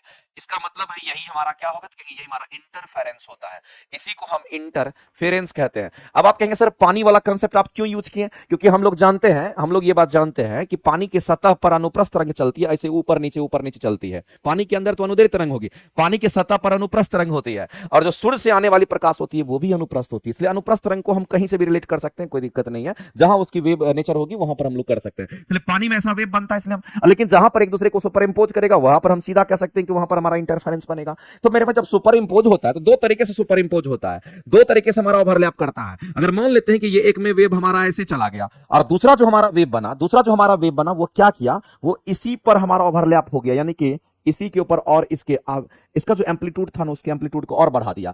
पहले तो लाल वाला ऊपर था ही, ब्लू वाला और ऊपर उसको कर दिया। इसका मतलब कहीं ना कहीं मेरे भाई इसका एम्पलीट्यूड क्या हो गया, इसका एम्पलीट्यूड हमारा और बढ़ गया, इसका जो आयाम है वो और बढ़ गया। तो संपोषी व्यतिकरण में आपको ध्यान रखना है कि जब भी संपोषी व्यतिकरण की हम बात करते हैं तो इसके जो आयाम होते हैं, इसके जो एम्पलीट्यूड होते हैं वो बढ़ जाते हैं, ओवरलैप करने से ये बढ़ जाता है। जबकि विनाशी व्यतिकरण को अगर हम लोग देखना चाहते हैं तो इसमें हमारा क्या होगा, तो इसमें हमारा क्या करेगा, जब उसमें हमारा इस तरह सपोर्ट कर रहा था, इसमें हमारा क्या करेगा, अपोज करेगा। जैसे मान लेते हैं कि हमारा एक तरंग कैसा था, एक तरंग हमारा ऐसे बन रहा था, अब दूसरी तरंग जो बनेगी ना तो वो तरंग हमारे कैसी होगी, तो इस तरीके से हमारा उसका अपोज कर देता है। जब अपोज करेगा तो एक हमारा अगर माइनस है तो दूसरा हमारा यहाँ पर क्या था, कि यहाँ पर हमारा प्लस था, और ऐसी परिस्थिति में मेरे भाई एक दूसरे को कैंसिल आउट कर देता है, तो इसमें क्या होता है, एम्पलीट्यूड हमारा घट जाता है। इसलिए विनाशी व्यतिकरण की जब कभी भी बात करते हैं ना तो यहाँ पर जो एम्पलीट्यूड हमारा होता है, जिसको हम लोग आयाम कहते हैं, वो आयाम हमारा क्या होगा, तो यहां पर आयाम घट जाता है, यहां पर आयाम घट जाता है, इसलिए इसका नाम है विनाशी व्यतिकरण और इसका नाम क्या है तुम्हारा संपोषी व्यतिकरण होता है। एक बात तो मेरे भाई यहां पर क्लियर हो गया होगा कि प्रकाश का जो व्यतिकरण होता है वो हमारा क्या होता है, जहां पर हमारा प्रकाश की जो वेव होती है एक दूसरे पर सुपर इंपोज करती है उसी को हम व्यतिकरण कहते हैं। तो व्यतिकरण दो तरीके से होता है, एक पर दूसरा चढ़ गया तो हम कहेंगे यहां पर एम्पलीट्यूड बढ़ जाएगा, और यहां पर क्या होगा, एक ऊपर से एक नीचे से हमारा चला गया, और ऐसी परिस्थिति में कहीं ना कहीं वो हमारा क्या करते हैं, दूसरे पर ओवरलैप करते हैं, जिसको विनाशी व्यतिकरण कहते हैं। ध्यान रखना, यहां पर एम्पलीट्यूड घटेगा तो यहां पर एम्पलीट्यूड हमारा बढ़ता है, इसको हम लोग कहते हैं यहां पर क्या इसको बोलते हैं हम लोग कंस्ट्रक्टिव इंटरफेरेंस, इसको बोलते हैं डिस्ट्रक्टिव इंटरफेरेंस कहते हैं। अब इसी के लिए क्वेश्चन आपसे पूछा गया कि प्रकाश का जो व्यतिकरण हमारा हो रहा है उसके लिए आवश्यक शर्त आपको बताना, क्या शर्त हमारे लिए इंपॉर्टेंट होगा। सबसे पहला चीज तो हमारा यह होना चाहिए कि जो प्रकाश सोर्स हम ले रहे हैं वो समान आवृत्ति वाला होना चाहिए, कंडीशन है इसका। जो प्रकाश सोर्स हम ले रहे हैं, क्योंकि हमको पता है कि इंटरफेरेंस की घटना हमारा कम से कम दो लाइट सोर्स होगा तभी देखने को मिलेगा। एक का वेव ऊपर से देखिए, एक लाल वाला वेव हमारा है, एक ब्लू वाला वेव है, तो कितने सोर्स हैं, तो दो को प्रकाश का सोर्स होना चाहिए और दोनों की आवृत्ति समान होनी चाहिए, इस बात को ध्यान रखना। तो मेरे भाई इसमें कंडीशन ही होता है, और इस कंडीशन को आप लिख लीजिए, कहीं पर नोट कर लीजिए, ये कंडीशन हमारा इंटरफेरेंस के लिए होता ही है। प्रकाश के व्यतिकरण के लिए जो कंडीशन होता है ना, जो कंडीशन है, जिस शर्त पर वो काम करता है, जिस कंडीशन पर वो काम करता है, उस शर्त को अगर हम लोग देखना चाहते हैं तो सबसे पहला शर्त है कि दो प्रकाश कंसीडर करेंगे और दोनों की आवृत्ति को समान रखेंगे। हम क्या रखेंगे, तो दो प्रकाश सोर्स हम लोग लेते हैं, दो सोर्स ऑफ लाइट लेते हैं, दो प्रकाश का सोर्स लेते हैं, दो प्रकाश का स्रोत लेते हैं, इस बात को ध्यान रखना, और दोनों की फ्रीक्वेंसी समान रखते हैं, इस बात को ध्यान रखना। दोनों की फ्रीक्वेंसी क्या, तो दोनों की जो आवृत्ति होती है, दोनों की फ्रीक्वेंसी क्या रखते हैं, तो ये हम समान रखते हैं, इस बात को आप ध्यान रखेंगे। और इस तरीके से हमारा होता है। तो मामला यह है मेरे भाई कि एक कोहेरेंट फोर्स होता है और एक इनकोहेरेंट फोर्स होता है। कोहेरेंट फोर्स हम कहते हैं समान आवृत्ति वाले को, किसको कहते हैं, तो ये हमारा समान आवृत्ति वाले को क्या कहते हैं, कोहेरेंट फोर्स कहते हैं। और जो विसमान आवृत्ति का होता है उसको हम लोग ये कहेंगे। तो जाहिर सी बात, अगर ये हमारा कंडीशन है, इसके लिए शर्त है प्रकाश के व्यतिकरण के लिए कि ये हमारा समान आवृत्ति का होना चाहिए, इसका मतलब ये हमारा कोहेरेंट सोर्स कहलाएगा। इसी को हम लोग क्या कहेंगे, तो इसी को हम लोग यहाँ पर कोहेरेंट सोर्स ऑफ लाइट के नाम से हम लोग जानते हैं। तो कोहेरेंट सोर्स किसको कहते हैं, समान आवृत्ति वाले को कहेंगे। इसका मतलब प्रकाश स्रोत कलाबद्ध कोहेरेंट सोर्स होने चाहिए और उनकी आवृत्तियां समान होनी चाहिए। कोहेरेंट सोर्स है तो उसकी आवृत्ति समान हो ही जाएगी, कोई दिक्कत नहीं है। और अगर मेरे भाई कोहेरेंट सोर्स है तो आवृत्ति समान होगी, तो इसका तरंगदैर्घ्य भी समान होता है। इसका तरंगदैर्घ्य भी क्या होगा, तो इसका वेवलेंथ भी हमारा कैसा कहेंगे समान, तरंगदैर्घ्य भी हमारा कैसा होना चाहिए, ये भी समान होना चाहिए। इसका मतलब ये होता है। तो अगर कोहेरेंट सोर्स है, तरंगदैर्घ्य समान होगा, इसका मतलब आवृत्ति समान होगा। तो ये दोनों बात इसमें लिख दिया है। लेकिन यहां कह रहा है कि प्रकाश सोर्स की आवृत्ति भिन्न भिन्न होगी, जो कि मेरे भाई गलत है। अगर भिन्न भिन्न है तो इनकोहेरेंट सोर्स हमारा हो जाता है। यानी कहने का मतलब ना तो ये सही है ना तो ये सही है। आंसर क्या करेंगे, तो ऑप्शन नंबर सी सही है। और आपको कोहेरेंट और इनकोहेरेंट सोर्स के बारे में भी पता चल गया होगा। समान आवृत्ति या समान वेवलेंथ वाले को कोहेरेंट सोर्स कहते हैं, ये बात आपको ध्यान रखना है। तो जब भी ये घटना अगर आपको देखने को मिलता है तो मेरे पास कोहेरेंट सोर्स ऑफ लाइट होना चाहिए और दो समान आवृत्ति वाला हमारा सोर्स ऑफ लाइट होना चाहिए, तभी जाकर के ये कांसेप्ट देखने को मिलेगा। इसी को हम लोग कहते हैं इंटरफेरेंस, इसी को कहते हैं इंटरफेरेंस। आगे चलते हैं, आगे हम लोग बढ़ते हैं। अगला क्वेश्चन कहता है रेडियो सक्रिय पदार्थ की बात करते हैं। हम सभी लोग जानते हैं कि रेडियो सक्रिय पदार्थ किसको कहते हैं। आप ही लोग बताइए मेरे भाई कि किसको रेडियो सक्रिय पदार्थ कहा जाता है, हम किसको रेडियो एक्टिव पदार्थ कहते हैं, ये आपको बताना है। ये आपको बताना है कि रेडियो एक्टिव एलिमेंट हम किसको कहते हैं। एकदम क्लैरिटी के साथ आपको पढ़ना, रेडियो एक्टिव एलिमेंट किसको कहते हैं, रेडियो सक्रिय पदार्थ किसको कहते हैं, जिसमें न्यूट्रॉन और प्रोटॉन का जो रेशियो होता है वो हमारा कितना, तो ग्रेटर देन 1.5 होता है। वैसे एलिमेंट को जिसका न्यूट्रॉन और प्रोटॉन का रेशियो हमारा 1.5 से ज्यादा होता है, वैसे एलिमेंट को हम लोग क्या कहते हैं, रेडियो एक्टिव एलिमेंट के नाम से जानते हैं। ये तो कम से कम ये कांसेप्ट आपको पता होना चाहिए। और जनरली मेरे भाई रेडियो एक्टिव एलिमेंट जो हमारा होता है, परमाणु संख्या 1 से लेकर के टोटल कितना 117 तक 118 तक होता है। उसमें से 83 को छोड़ दीजिए, 84 से लेकर के आगे आप 117 तक जाते हैं तो उसमें से मैक्सिमम रेडियो एक्टिव एलिमेंट ही होता है, इस बात को ध्यान रखना। वैसे हाइड्रोजन के जो आइसोटॉप्स होते हैं, प्रोटियम, ड्यूटेरियम और ट्राइटियम, इसमें से प्रोटियम और ड्यूटेरियम को छोड़ दीजिए, ट्राइटियम जो हमारा होता है वो भी एक रेडियो एक्टिव एलिमेंट होता है। उसमें भी न्यूट्रॉन और प्रोटॉन का रेशियो हमारा 1.5 से ज्यादा होता है।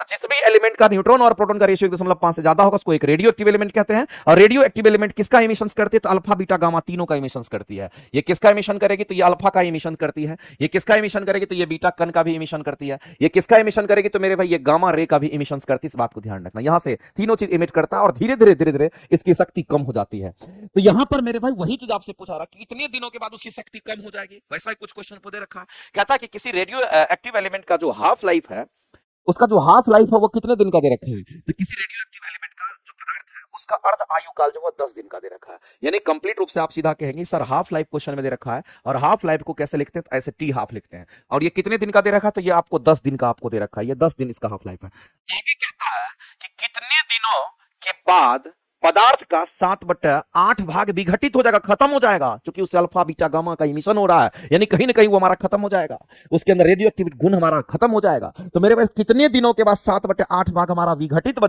जाएगा, इससे मतलब कितना शेष बच जाएगा तो पता चल जाएगा।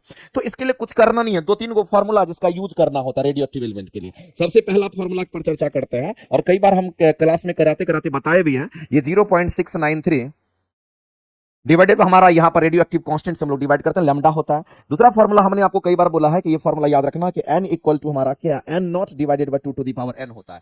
यहाँ पर जो n है ना, ये वाला n, ये शेष को रिप्रेजेंट करता है। अब कुछ चीज मेरे भाई अपघटित हो गया, इतना अपघटित हो गया तो बचा कितना, तो अगर 7/8 भाग अपघटित हो गया तो बचा कितना, 1/8 भाग अपघटित नहीं हुआ, वो बच गया, शेष बच गया। इसका मतलब 1 में से 7/8 को घटा देंगे तो निकल जाएगा।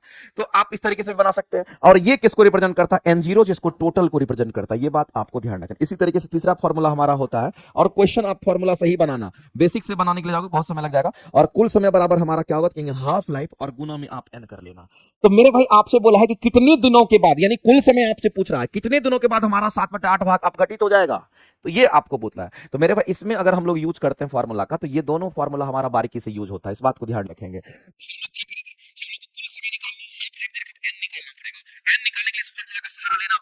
सबसे पहले इस फार्मूला को लिखेंगे, n बराबर n0 2 टू द पावर हमारा n हो जाएगा।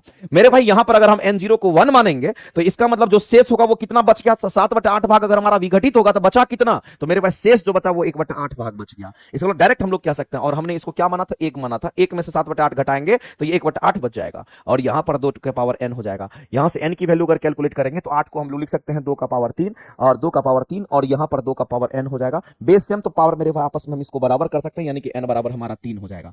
अब आप क्या करिए, तो कुल समय का फॉर्मूला लगा दीजिए। अब आप यहां पर आइए और फाइनली आपके आंसर आ जाएंगे। कुल समय बराबर आपका क्या होगा, कहेंगे हाफ लाइफ तो था ही, और गुना में n कर दीजिए। हाफ लाइफ हमारा 10 दिन का था, n हमारा 3 आया, इसका मतलब मेरे भाई 30 दिन के बाद, कितने दिन के बाद, 30 दिन के बाद जो है हमारा वो पूरी तरीके 7/8 भाग उसका विघटित हो जाएगा।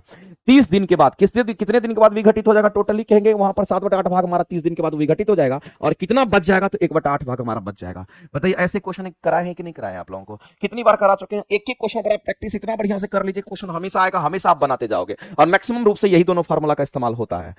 आगे चलते हैं मेरे भाई, रेजोनेंस कंडीशंस पर ये क्वेश्चन पूछा गया। ये रेजोनेंस कंडीशन, ये 12th का चीज वैसे होता है, लेकिन आप जान लीजिए, एक लाइन जानने में कुछ जाता नहीं है मेरे भाई। एलसीआर सर्किट का ये क्वेश्चन पूछा गया है, आपको समझना है। यहाँ पर अगर हम लोग यहाँ पर कहते हैं एलसीआर सर्किट के बारे में आपने सुना होगा, नहीं सुने तो जान लीजिए, ये हमारा एलसीआर सर्किट होता है, ये हमारा एलसीआर सर्किट होता है। और एलसीआर सर्किट में एक तो हमारा क्या, तो कहेंगे एल का मतलब इंडक्टर होता है, ये हमारा इंडक्टर कॉइल की तरह हो गया। उसके बाद हमारा क्या, तो कहेंगे यहाँ पर हमारा सी है, तो इसका मतलब ये कैपेसिटर हो गया, सी कैपेसिटर का सिंबल होगा। और आर का मतलब क्या होता है, कहेंगे यहाँ पर हमारा रेजिस्टेंस होता है। रेजिस्टेंस को हम लोग ऐसे नहीं दिखाते हैं, रेजिस्टेंस को हम लोग ऐसे दिखाते हैं, ये हमारा रेजिस्टेंस का होगा। तो इस इंडक्टर को एल कह देते हैं, कैपेसिटर को सी कह देते हैं, और रेजिस्टेंस को आर कह देते हैं, इसलिए एलसीआर सर्किट इसको कहते हैं, कोई दिक्कत नहीं है मेरे भाई। आप ध्यान रखना, अगर किसी एलसीआर सर्किट की अगर हम बात करते हैं, ये कैसा सर्किट है, इसी सर्किट को हम कहते हैं एलसीआर सर्किट। तो इसमें जो इंडक्टर है, जो कैपेसिटर है, और जो रेजिस्टेंस है, ये तीनों हमारा सीरीज में भी हो सकता है, और तीनों हमारा पैरेलल में भी हो सकता है। इसके जस्ट नीचे, इसके जस्ट नीचे ये हो जाएगा, तो वैसे भी हो सकता है। इसका सीरीज और पैरेलल दोनों कॉम्बिनेशन हमारा होता है। लेकिन आपको समझना है मेरे भाई कि जब कभी भी आपको एलसीआर सर्किट की बात कर रहा है, और वह किस स्थिति में कह रहा है, तो श्रेणी क्रम में एलसीआर सर्किट आपको दे रखा है, इसका मतलब ऐसे ही सीरीज में वो सजा हुआ है, तब आपको कह रहा है कि बताइए उसके इंपेडेंस कितने होंगे, प्रतिबाधा कितनी होती है। तो एलसीआर सर्किट के लिए जो इंपेडेंस का फॉर्मूला होता है वो कितना होता है, हम आपको बता देना चाहते हैं, जान लीजिए। और बहुत ईजी है, इंपेडेंस का जो फॉर्मूला होता है, इसको जेड से दिखाते हैं, ये इंपेडेंस प्रतिबाधा इसको कहते हैं, ये कितना होता है, तो जेड इक्वल टू हमारा क्या होगा, तो अंडर रूट में हमारा आर स्क्वायर, मेरे भाई इस रेजिस्टेंस का स्क्वायर करेंगे, तो प्लस में इसमें से क्या करेंगे, तो ये हमारा इंडक्टिव सर्किट है, ये हमारा कैपेसिटिव सर्किट है, तो इसके लिए लिखते हैं हम लोग एक्सएल, और इसके लिए लिखते हैं हम लोग एक्सी, इसके लिए लिखते हैं हम एक्सएल, और इसके लिए हम लोग लिखते हैं एक्सी, और इन दोनों का क्या होगा, तो स्क्वायर हो जाएगा। ये इंपेडेंस का फॉर्मूला होता है। इसके लिए क्या लिखेंगे, तो एक्सएल लिखेंगे, क्योंकि एल है। इसके लिए क्या लिखेंगे, तो एक्सी लिखेंगे, इस बात को ध्यान रखना। रेजिस्टेंस के लिए हम लोग नहीं लिखते, तो ये एक्सएल माइनस एक्सी, इन दोनों को डिफरेंस करके हम लोग निकाल करके यहाँ पर लिखेंगे। तो ये इंपेडेंस हमारा होता है आर स्क्वायर प्लस में अंडर रूट एक्सएल का स्क्वायर माइनस एक्सी का स्क्वायर होता है। ये इंपेडेंस का हमारा क्या कहेंगे, फॉर्मूला होता है। ये इंपेडेंस का फॉर्मूला होता है एलसीआर सर्किट में। अब मेरे भाई इस बात को समझना, आपको रेजोनेंस एट रेजोनेंस की बात करता है, किसकी बात कर रहा है, रेजोनेंस कंडीशंस की बात कर रहा है। अगर हम रेजोनेंस पर अगर देखेंगे, एट रेजोनेंस पर देखेंगे, तो जो एक्सएल है वो किसके बराबर, एक्सी के बराबर हो जाता है। तो जब एक्सएल और एक्सी रेजोनेंस पर बराबर हो जाता है, तो मेरे भाई इन दोनों का डिफरेंस तो जीरो हो जाएगा। तब हम कहेंगे इंपेडेंस का फॉर्मूला क्या होगा, तो कहेंगे यहां पर आर स्क्वायर और प्लस में यहाँ जीरो हो जाएगा, चूंकि एक्सएल और एक्सी बराबर हो गया, दोनों का डिफरेंस जीरो, तो ये जीरो, और यही फाइनली हमारा आर स्क्वायर का अंडर रूट है, इसका मतलब बाहर निकलेगा तो आर हो जाएगा। तो कहीं ना कहीं जो इंपीडेंस है वो हमारा कितने के बराबर रह गया, तो आर के बराबर, और आर हमारा क्या, तो कहीं रेजिस्टेंस होगा। इस तरीके से इस क्वेश्चन का हम आंसर कर सकते थे। तो मेरे भाई ये बताइए कि अगर हम रेजोनेंस कंडीशन में अगर देखते हैं और एलसीआर सर्किट की हम बात करते हैं और हमसे क्या प्रतिबाधा पूछा गया, इंपीडेंस पूछा गया है, हमसे इंपीडेंस पूछा गया, यानी कि जड़ पूछा गया, ये जड़ क्या होगा, तो ये जड़ कहीं ना कहीं किसके बराबर है, तो जड़ कहीं ना कहीं हमारा आर के बराबर होगा। और इस क्वेश्चन के अगर आंसर करेंगे तो हम लोग क्या कहेंगे, आर के बराबर होगा, यानी ऑप्शन नंबर बी जो होगा हमारा यहां पे राइट हो जाएगा।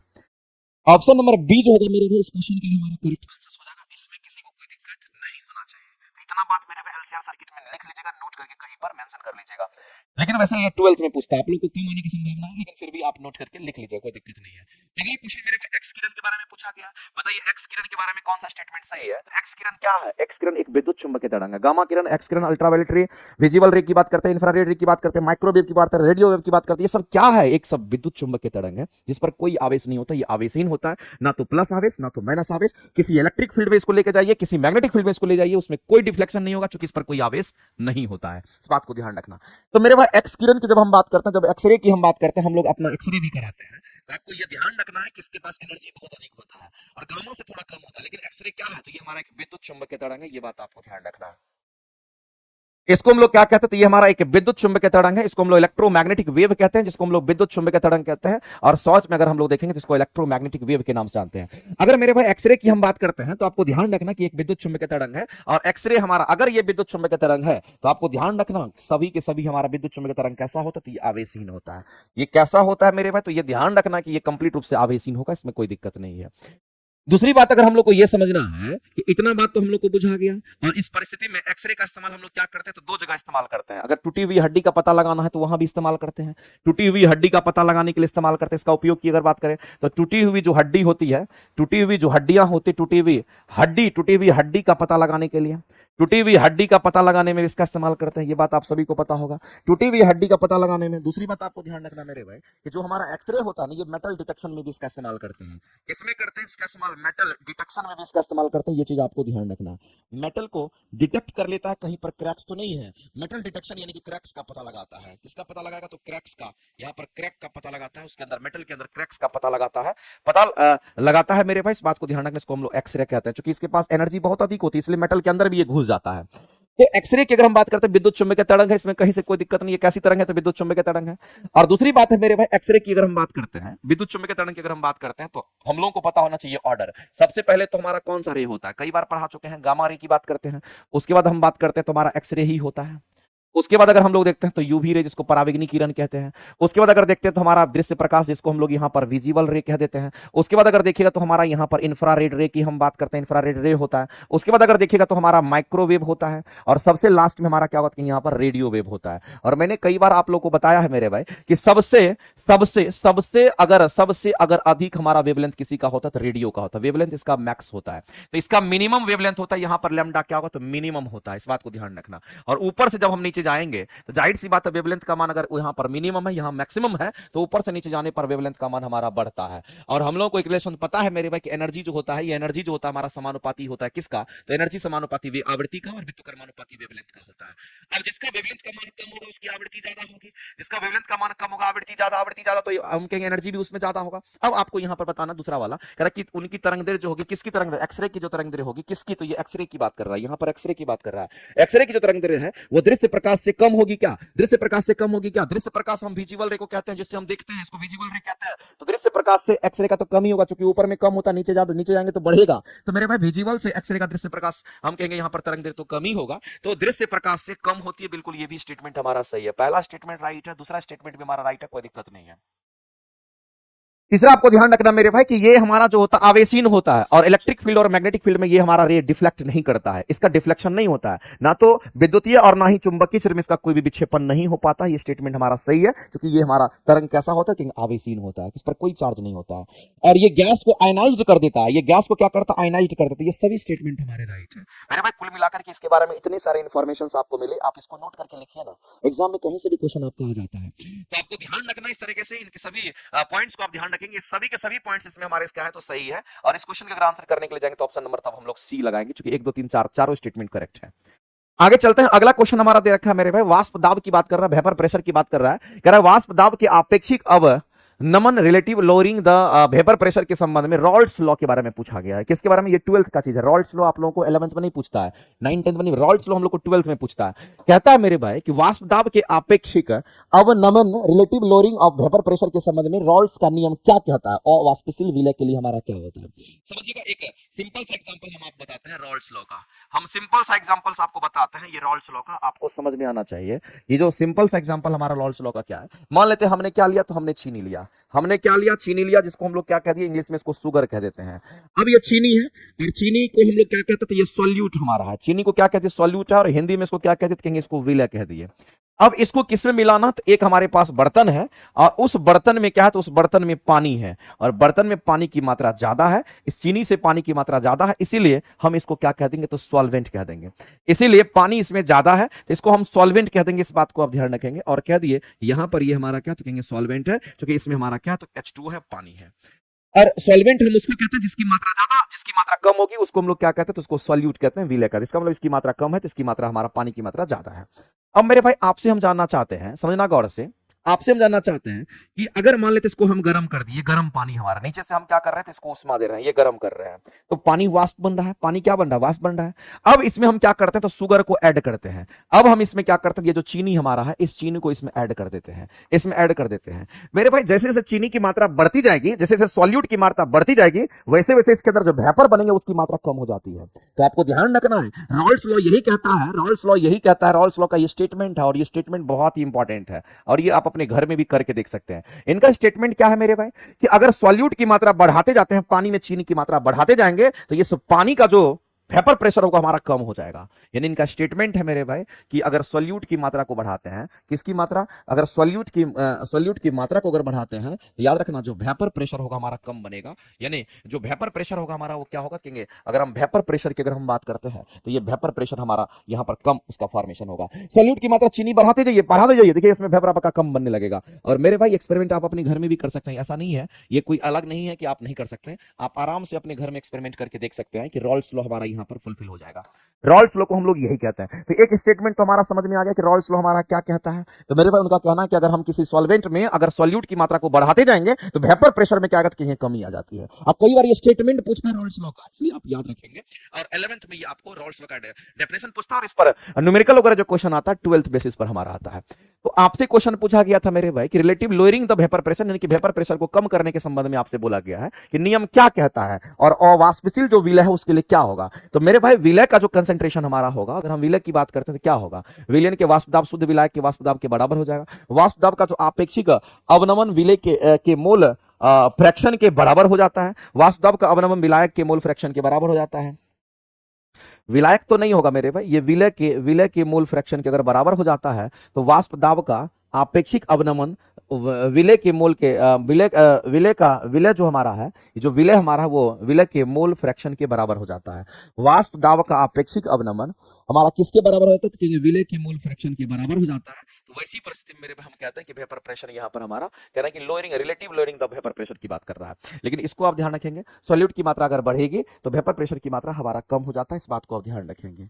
सॉल्यूट की मात्रा अगर बढ़ेगी तो वेपर प्रेशर की मात्रा कम हो जाती है। और कहां पर वेपर प्रेशर कम होना शुरू हो जाता है? जहां से सॉल्यूट की मात्रा बढ़ने लगती है वहां से, और उसी बेसिस पर ये क्वेश्चन का आंसर कर रहा है, इस बात को ध्यान रखेंगे। तो दूसरे लैंग्वेज में ये लिखा हुआ है।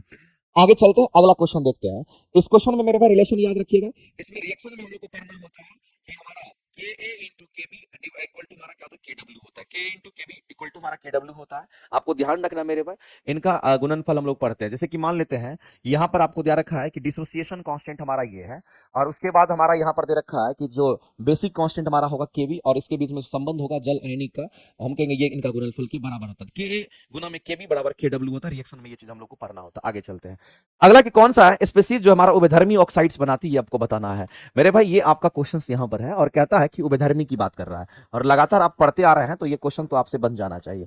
अगर हम उभयधर्मी की बात करते हैं, उभयधर्मी कहने का मतलब हम किसको कह रहे हैं? तो एम्फोटेरी की हम बात कर रहे हैं। उभयधर्मी कहने लो एम्फोटेरी की बात करते हैं। और उभयधर्मी हम उसको कहते हैं मेरे भाई, उभयधर्मी किसको कहते हैं? जिसमें अम्ल और क्षार दोनों का गुण पाया जाता है। जिसमें किसका? तो जिसमें अम्ल और क्षार दोनों का गुण होता है, जिसमें अम्ल तथा क्षार दोनों का गुण होता है, इसमें दोनों का जो गुण होता है उसी को हम लोग एम्फोटेरी कहते हैं। मेरे भाई इसके एग्जांपल्स बहुत इंपॉर्टेंट है, याद रखिएगा। जैसे एल्युमिनियम का ऑक्साइड्स हमारा बहुत ही ज्यादा फेमस एग्जांपल है, जिंक का ऑक्साइड्स भी फेमस एग्जांपल है, लेड के जो ऑक्साइड्स हैं वो भी एक फेमस एग्जांपल है, या बेरिलियम के जो ऑक्साइड्स हैं वो भी हमारा फेमस एग्जांपल है। तो मेरे भाई आपको ध्यान रखना है, खास करके ये एग्जांपल वो है जो आपके एग्जाम आता है, ये एग्जांपल वो है जो आपके एग्जाम में आता है, एम्फोटेरिक हम लोग उसको कहते हैं। वैसे मेरे इस बात को ध्यान रखिए कि धातु का ऑक्साइड्स हमारे क्या होता है, जितने भी धातु आप देखते होंगे, जितने भी धातु देखते होंगे, उस धातु के जो ऑक्साइड, धातु अगर ऑक्सीजन के साथ प्रतिक्रिया करेगा तो धातु का ऑक्साइड बनेगा, और धातु के ऑक्साइड जो हमारे होते हैं वो क्षारीय प्रकृति का हमारा होता है, वो केवल और केवल क्षारीय प्रकृति का होगा, इस बात को ध्यान रखना। लेकिन अगर कुछ अधातु की हम बात करते हैं, चूंकि हमारे पीरियोडिक टेबल में धातु भी है और धातु भी है, लेकिन अधातु अगर ऑक्सीजन के साथ प्रतिक्रिया अगर करता है तो अधातु के ऑक्साइड्स बनेंगे, और ये इसकी प्रकृति कैसी हो जाएगी, ये फिर अम्लीय हमारा हो जाता है। तो इसकी प्रकृति अम्लीय प्रकृति हो जाती है, यानी इसका पीएच मान 7 से कम हो जाता है। लेकिन मेरे भाई कुछ ऐसे भी तत्व हमारे होते हैं, कुछ ऐसे भी तत्व हैं जो अम्लीय और क्षारीय दोनों प्रकृति का गुण रखता है, उसी को एम्फोटेरिक कहते हैं, उसी को हम लोग उभयधर्मी के नाम से जानते हैं। और इसके एग्जांपल्स आपको ध्यान रखना, उभयधर्मी कौन होगा, तो आप सीधा कहोगे सर उभयधर्मी हमारा एल्युमिनियम के ऑक्साइड्स, जिंक के ऑक्साइड्स, लेड के ऑक्साइड्स, बेरिलियम के ऑक्साइड्स होंगे। तो कौन सा स्पेसिफिक उभयधर्मी हमारा ऑक्साइड्स बनाती है, आपको बनाना है। मेरे भाई आपको ध्यान रखना है, यहां धातु के ऑक्साइड, सोडियम धातु है, धातु ऑक्सीजन के साथ प्रतिक्रिया, धातु का ऑक्साइड्स, ये तो क्षारीय प्रकृति का हो जाएगा। ये कैसा प्रकृति का, धातु का ऑक्साइड्स है तो ये कैसी प्रकृति का होगा, इसको हम कहेंगे यहां पर क्षारीय प्रकृति का हमारा होगा। लेकिन उसके बारे में बताइए, जो क्षारीय और अम्लीय दोनों होता है, यहां पर मैग्नीशियम का ऑक्साइड, मैग्नीशियम धातु ऑक्सीजन हमारा क्या, तो मैग्नीशियम धातु है, धातु ऑक्सीजन के साथ प्रतिक्रिया करेगा तो ये हमारा धातु के ऑक्साइड्स हो गए, और धातु के जो ऑक्साइड्स होंगे ये भी हमारा क्षारीय प्रकृति का। तो मेरे पास सोडियम के ऑक्साइड्स ये भी हमारा क्षारीय प्रकृति का, मैग्नीशियम के ऑक्साइड्स ये भी क्षारीय प्रकृति, क्योंकि धातु के ऑक्साइड्स होते हैं। तो ना तो ये आंसर ये होना, ना तो ये आंसर होना है। आंसर क्या करेंगे मेरे भाई, ऑप्शन नंबर सी के साथ जाएंगे। एल्युमिना के ऑक्साइड्स कह रहा है, यानी एल्युमिनियम के ऑक्साइड्स की बात करते हैं, और जो एल्युमिनियम के हमारे ऑक्साइड्स हैं जिसको एल्युमिना कहते हैं वो तो होगा ही होगा, और उसके साथ साथ मेरे भाई और भी एग्जांपल आते हैं। एल्युमिनियम के ऑक्साइड्स तो लिखे हुए हैं, साथ साथ जिंक का ऑक्साइड्स, बेरिलियम का ऑक्साइड्स भी आपको मेंशन है, और लेड के ऑक्साइड्स भी हमारे होते हैं। यानी इस क्वेश्चन का अगर आंसर करने के लिए जाएंगे तो ऑप्शन नंबर सी हमारा राइट हो जाएगा।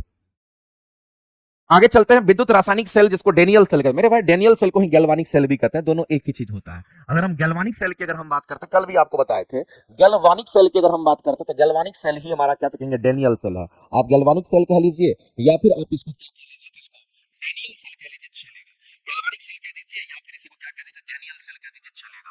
और मेरे भाई गैल्वानिक सेल और डेनियल सेल जो हमारा होता है ये नॉट रिचार्जेबल होता है, इसको आप चार्ज नहीं कर सकते हैं, ये कैसा होगा, दोबारा यूज नहीं कर सकते, नॉट रिचार्जेबल होता है, ये नॉट रिचार्जेबल होता है, और इसको प्राथमिक सेल भी कहते हैं। इसको हम लोग क्या कहेंगे, तो इसको हम लोग प्राथमिक सेल के नाम से भी जानते हैं, और सेल आपको पता ही होगा मेरे भाई, प्राथमिक सेल इसको हम लोग कहते हैं। तो जिसको आप, जैसे हम लोग पहले के जमाने में क्या करते, टॉर्च यूज करते थे, टॉर्च में जो बैटरी लगाते थे उस बैटरी को मेरे भाई एक बार यूज करते थे, 1 महीना चलता था, उसके बाद फेंक देते थे, निप्पो का बैटरी आता था, उसको हम लोग डेनियल सेल के नाम से जानते हैं, और वो रिचार्जेबल नहीं था, उसको दोबारा से रिचार्ज नहीं कर सकते। लेकिन अभी के जमाने में जो मोबाइल है उसमें लिथियम आयन बैटरी होता है, और इस बैटरी को आप रिचार्ज कर सकते हैं, इसीलिए इसको सेकेंडरी सेल कहा जाता है। तो पहले हमारा वो बैटरी होता है, ये हमारा सेकेंडरी सेल होता है। लेकिन गैल्वानिक सेल या डेनियल सेल की अगर हम बात करते हैं, इसमें भी कैथोड एनोड होता है, और मेरे भाई इसी में ड्राई सेल भी हमारा आता है, इस बात को ध्यान रखना। Galvanic cell, Daniell cell, dry cell, ये सब हमारा क्या तो प्राइमरी सेल का एग्जांपल्स होता है। और आप देखे होंगे कि जो टॉर्च वगैरह की जो बैटरी होती थी, उस टॉर्च के बैटरी में हमारा कार्बन का क्षर होता था, आप देखे होंगे, जरूर वो चीज देखे होंगे, इसमें कोई शक नहीं है कि आपने नहीं देखा होगा। तो मेरे भाई एक काम करते हैं, इसको हम लोग ऐसे समझते हैं, यहां पर क्वेश्चन जो हमसे पूछा गया किस बेसिस पर पूछा गया उस पर हम लोग चलते हैं। क्वेश्चन जो हम लोग को पूछा गया वो ये पूछा गया है, आप ये बता दीजिए कि विद्युत रासायनिक सेल जिसको आप कह रहे हैं, जिसको इलेक्ट्रोकेमिकल सेल कह रहे हैं, जिसको आप डेनियल सेल कह रहे हैं, जिसको आप गैल्वानिक सेल कह रहे हैं, उसके बारे में क्वेश्चन पूछा गया है। तो मेरे भाई गैल्वानिक सेल के बारे में आपको एक चीज बता देना चाहते हैं, जिंदगी में कभी मत भूलना, और जो लाइन हम कहते हैं, चूंकि वो गैल्वानिक सेल पर क्वेश्चन हमेशा इस तरीके से आते रहता है, कहीं पर अगर आपको गैल्वानिक सेल बोलता है या इलेक्ट्रोलाइटिक सेल कहता है, तो एक लाइन में हम आपको नोट करके लिख देते हैं, इसको आप नोट करके चिपका लेना, जहां भी क्वेश्चन आएगा तो आप आसानी से कर सकते हो। मेरे भाई अगर हम यहां पर गैल्वानिक सेल की बात करते हैं, और ये क्वेश्चन आसान हो जाएगा, या फिर इसी को हम इलेक्ट्रोलाइटिक सेल कहते हैं, गैल्वानिक सेल कह लेते हैं, या इसी को इलेक्ट्रोलाइटिक अगर हम सेल के नाम से जानते हैं, गैल्वानिक सेल कह दीजिए या फिर इलेक्ट्रोलाइटिक सेल कह दीजिए, फर्क नहीं पड़ता है। गैल्वानिक सेल और इलेक्ट्रोलाइटिक सेल में हमेशा याद आपको क्या रखना है, हमेशा मेरे भाई आपको याद रखना है, इसमें आपको हमेशा याद रखना है क्या, कि जो एनोड हमारा होता है ना, जो एनोड होता है मेरे भाई, इस एनोड का ऑक्सीडेशन होता है। एनोड का क्या होता है, एनोड जो होता है उसका ऑक्सीडेशन होता है, एनोड का क्या होगा तो ऑक्सीडेशन होता है, ये बात हमेशा याद रखना है, ये हमेशा होता है, कोई एक बार नहीं, हमेशा होता है। और दूसरा आपको ध्यान रखना, जब एनोड का ऑक्सीडेशन होगा तो कैथोड का क्या होगा, तो क्योंकि यहां पर कैथोड का फिर हमारा रिडक्शन होता है। इसका क्या होगा मेरे भाई, इसका रिडक्शन हमारा होता है, इस बात को आप ध्यान रखेंगे। अब मामला क्या है, तो ऑक्सीडेशन को हम ऑक्सीकरण कहते हैं, रिडक्शन को अवकरण कहते हैं। इसको हम लोग क्या कहते हैं, इसको हम लोग अवकरण कहते हैं, इस बात को ध्यान रखना। और जिसको हम अवकरण कहते हैं उसको हम लोग अपचयन के नाम से जानते हैं, इसको हम अपचयन कहते हैं। और इसको क्या कहते हैं, इसको हम लोग ऑक्सीकरण कहते हैं, इस बात को ध्यान रखना। इसको हम लोग ऑक्सीडेशन को हम लोग ऑक्सीकरण कहते हैं, और ऑक्सीकरण को ही हम लोग क्या कहते हैं, उपचयन के नाम से हम लोग जानते हैं। इसको ऑक्सीकरण को हम लोग क्या कहते हैं, इसको हम लोग उपचयन के नाम से जानते हैं, ये बात आपको ध्यान रखना है। तो मेरे भाई कभी भी हमेशा लिख देते हैं, आपको हमेशा याद रखना पड़ेगा, ये आप हमेशा याद रखिए, तो हमेशा याद रखिए, ये आपको हमेशा। वैसे भी ड्राई सेल में हम लोग जानते हैं जो कैथोड होता है वो पॉजिटिव टर्मिनल होता है, और जो एनोड होता है वो नेगेटिव टर्मिनल होता है। तो जो कैथोड होता है ड्राई सेल में, इलेक्ट्रोलाइटिक सेल की बात नहीं कर रहे हैं, ये हमारा ये हमारा इलेक्ट्रोलाइटिक सेल हमारा है, और ये गैल्वानिक सेल की हम बात करते हैं। एनोड हमारा, एनोड पर ऑक्सीडेशन होगा, और कैथोड पर हमारा क्या होता है, रिडक्शन हमारा होता है। ये चीज आपको याद रखना है, इसको याद रखना, प्लस मैंने सभी छोड़ दीजिए। इसको याद रखना है कि गैल्वानिक सेल रहे या इलेक्ट्रोलाइटिक सेल रहे, आपको मेरे पर ध्यान रखना, एनोड पर ऑक्सीडेशन होगा हमेशा, और कैथोड पर हमेशा रिडक्शन होता है। ये लाइन आपको ध्यान रखना है, ये हमेशा आपको ध्यान रखना है इस तरीके से। ये दो पॉइंट आपको नोट करके लिख लेना और हमेशा याद रखना है। अब मामला क्या है, एनोड पर ऑक्सीकरण होगा, जिसको जाहिर सी बात उसका ऑक्सीडेशन होगा, एक लाइन में आप आंसर कर लीजिएगा। और कैथोड पर क्या होगा, अपचयन। और अपचयन किसको कहते हैं, अवकरण को कहते हैं। अपचयन किसको कहते हैं, अवकरण को कहते हैं। अवकरण का इंग्लिश क्या होता है, रिडक्शन होता है। अवकरण का इंग्लिश क्या होता है, रिडक्शन होता है। देख लीजिए आप यहां पर दिख रहा होगा। इसका मतलब मेरे कैथोड का क्या होगा, तो ये दूसरे नंबर पर हमारा, एक तो हमारा यहां पर एनोड का था, दूसरा हमारा कैथोड का था। तो आपको ध्यान रखना है, इसका अपचयन होगा या इसका रिडक्शन होगा, इसका अवकरण होगा। ये दो बात तो क्लियर हो गया होगा। तीसरी बात आप ध्यान रखना कि गैल्वानिक सेल में आप देखे होंगे, कल भी हम बताए थे, गैल्वानिक सेल में हम सॉल्ट ब्रिज का इस्तेमाल करते हैं, और सॉल्ट ब्रिज का दो काम होता था। कल आपके जो 124 नंबर टेस्ट का डिस्कशन था उसमें ये क्वेश्चंस आपके आए हुए थे, इस तरह के क्वेश्चन। और मैंने आपको बोला था कि गैल्वानिक सेल में हमारा एक सॉल्ट ब्रिज हमारा होता है। कौन सा ब्रिज होता है, जिसको हम लोग यहां पर सॉल्ट ब्रिज कहते हैं, इसी में हमारा सॉल्ट ब्रिज होता है। इसके दो काम आपको याद रखना है। सॉल्ट ब्रिज का मेरे भाई दो फंक्शन होता है, उसको याद रखना है। सबसे पहला फंक्शन हमारा क्या होगा, ये सर्किट कंप्लीट कराता है। ये क्या करता है, कहेंगे ये सर्किट कंप्लीट कराता है। ये मेरे भाई क्लोज सर्किट बनाता है, ये सर्किट को कंप्लीट करता है।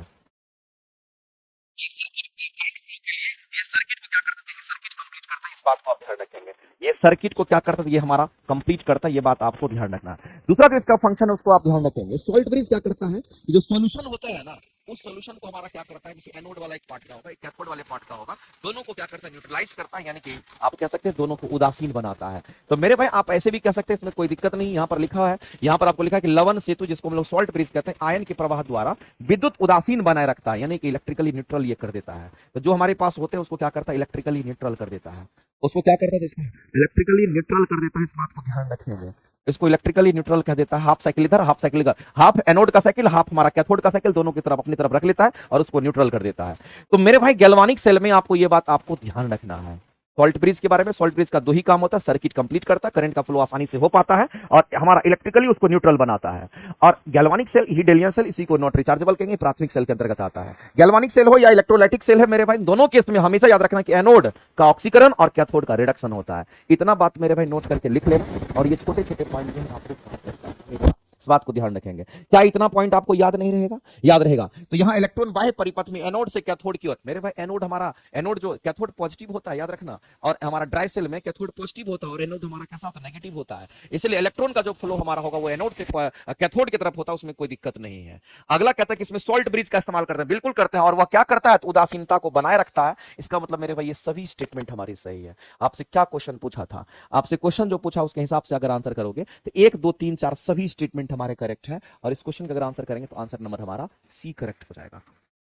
सी ऑप्शंस जो है हमारे यहाँ पर क्या हो जाएंगे, तो राइट आंसर्स हो जाएंगे। बताइए समझ में आ रहा है या नहीं आ रहा है। नहीं समझ में आ रहा है तो बताइए, आ रहा है तो भी बताइए, नहीं मजा आ रहा है तो छोड़ देंगे, क्या दिक्कत है, यहीं पर डिस्कशन कराना छोड़ देंगे। अगर आपको लग रहा है कि समझ में आ रहा है तो आगे फिर कंटिन्यू करेंगे। एक बार सभी लोग मेरे भाई सेशन को लाइक भी कीजिए।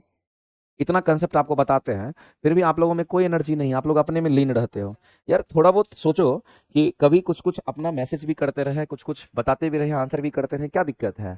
नहीं अगर कहोगे छोड़ दीजिए सर तो यही छोड़ देंगे, कोई दिक्कत नहीं। नहीं समझ में आ रहा तो छोड़ ही देंगे, और क्या करेंगे। SN1 SN2 रिएक्शंस पर हम लोग चलते हैं, ठीक है। और SN1 SN अच्छा लिखते रहते हैं, चलिए लिखते भी रहिए, कोई दिक्कत नहीं है। चलिए SN1 और SN2 रिएक्शन कल भी हम बताए थे, बताओ ये कल बताए थे कि नहीं बताए थे? नहीं बताए थे क्या? आपको बोले थे SN1 रिएक्शन को थोड़ा बहुत याद रख लीजिएगा, लेकिन इसका मैकेनिज्म जब तक नहीं जानेंगे तब तक ये टोटली समझ में नहीं आएगा। लेकिन उतना जान लीजिए जिससे आपका काम, SN1 यानी 1 लगा, इसका मतलब ये फर्स्ट ऑर्डर रिएक्शन है। ये कैसा रिएक्शन है उतना हम बता देंगे जितना कि आपको मेरे भाई काम आपका चल जाएगा। ये कैसा रिएक्शन है तो ये फर्स्ट ऑर्डर रिएक्शन है, इस बात को ध्यान रखना। दूसरी बात, जो SN1 रिएक्शन हमारा होता है, जो फर्स्ट ऑर्डर रिएक्शन हमारा होता है, ये यूनिमॉलिक्यूलर होता है। ये कैसा होगा तो ये यूनिमॉलिक्यूलर होता है, कल भी आपको बताया था। अगर ये यूनिमॉलिक्यूलर हमारा होता है तो याद रखना मेरे भाई, इसके रेट ऑफ रिएक्शन जो हमारा होता है, इसका जो रेट ऑफ रिएक्शन होता है वो केवल और केवल किस पर, तो केवल रेट ऑफ रिएक्शन केवल और केवल सबस्ट्रेट पर डिपेंड करता है। केवल किस पर, तो कहेंगे सबस्ट्रेट की हम बात करते हैं। सबस्ट्रेट जिसको आप अभिकारक कहते हैं, सबस्ट्रेट पर निर्भर करता है, केवल सबस्ट्रेट पर निर्भर करता है। ये बात आपको निर्भर करता है, ये बात आपको ध्यान रखना है। केवल और केवल ये सबस्ट्रेट पर निर्भर करता है। हम SN1 की बात करते हैं, और ये कार्बोकैटायन का निर्माण करता है। ये किसका निर्माण करता है मेरे भाई, तो आपको ध्यान रखना है, ये कार्बोकैटायन का निर्माण करता है। ये कार्बोकैटायन का निर्माण करता है, इस बात को आप ध्यान रखेंगे। ये डेप्थ का चीज है, इतना डेप्थ में आपको नहीं पढ़ना, बस आपको जानना है। SN1 रिएक्शन की अगर हम बात करते हैं, इतना फर्स्ट ऑर्डर रिएक्शन होगा, और साथ ही साथ ये सारे पॉइंट आपको ध्यान रखना है कि फर्स्ट ऑर्डर यूनिमॉलिक्यूलर होगा, 2 स्टेप रिएक्शन हमारा होता है। ये कितने स्टेप में रिएक्शन होता है तो मेरे भाई ये 2 स्टेप में रिएक्शन होता है, इसको भी आप ध्यान रखेंगे। ये कितने स्टेप में ये रिएक्शन होता है तो ये 2 स्टेप में रिएक्शन होता है, इसको भी याद रखना है। ये 2 स्टेप रिएक्शन हमारा होता है, इस बात को ध्यान रखें। ये भी हमारा पूछता है, इसमें जितने पॉइंट्स हम आपको मेंशन किए हैं ये चीज आपको ध्यान रखना है। इसी तरीके से मेरे भाई SN2 रिएक्शन के बारे में हमने बताया था, जैसे आप SN1 रिएक्शन पढ़े हैं वैसे ही आपका SN2 रिएक्शन होता है। और आप SN2 रिएक्शन में कहेंगे सर ये 1 था तो फर्स्ट ऑर्डर रिएक्शन की हम बात कर रहे थे, और अगर 2 है तो ये सेकंड ऑर्डर रिएक्शन हमारा हो जाएगा।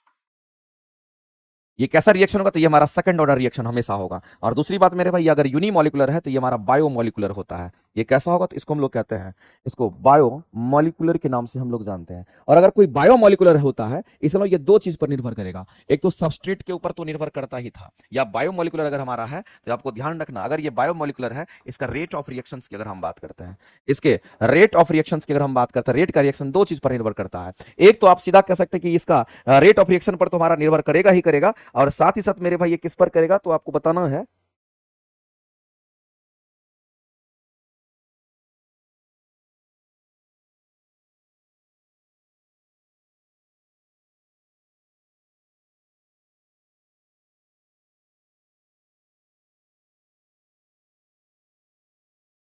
कल भी ये क्वेश्चन शायद हम आपको कराए थे। ये आपका 2 सिंगल स्टेप रिएक्शन हमारा होता है, और ध्यान रखना मेरे भाई, ये हमारा न्यूक्लियोफाइल और सबस्ट्रेट दोनों पर निर्भर करता है। ये 2 चीज पर निर्भर करता है। ये हमारा रेट ऑफ रिएक्शन हमारा 2 चीज पर निर्भर करता है, एक तो सबस्ट्रेट पर करता है, सबस्ट्रेट पर निर्भर करता है, सबस्ट्रेट तथा न्यूक्लियोफाइल पर ये निर्भर करता है।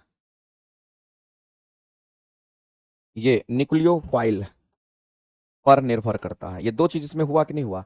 और दूसरी बात मेरे भाई, SN2 है तो ये सेकंड ऑर्डर रिएक्शन होगा, और दूसरा बात आपको याद रखना मेरे भाई, ये सिंगल स्टेप रिएक्शन है। देखो ये SN1 है तो 2 स्टेप रिएक्शन होगा, ये SN2 है तो ये हमारा 1 स्टेप रिएक्शन होगा।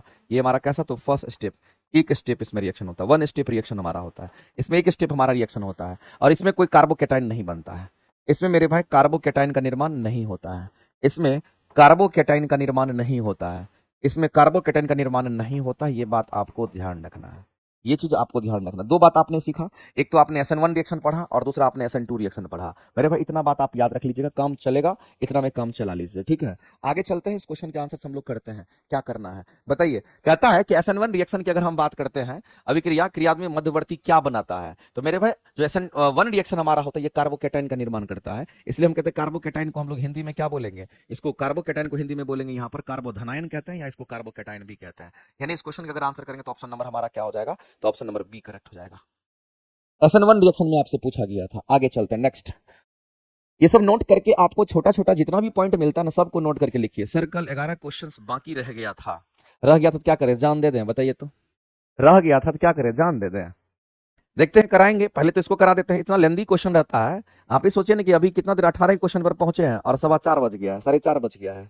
अब सोचिए कितना टाइम टेकिंग ये क्वेश्चन होता है, ठीक है। और अगर हम टिक करते चले जाएंगे फिर समझ में आपको नहीं आएगा। अगर तुम लोगों को लगता है कि सर टिक आउट कर दीजिए तो कर देते हैं। हाँ, ये क्वेश्चन तुम्हारे लिए एग्जाम पर्पस के लिए बहुत इंपॉर्टेंट है, ये एग्जाम आस्किंग क्वेश्चन है मेरे भाई। देखो, जो संघर्ष करता है ना, जो मेहनत करता है ना, जो लास्ट तक टिके रहता है ना, उसी का सिलेक्शन होता है, वही कंटेंट को एक जगह करता है।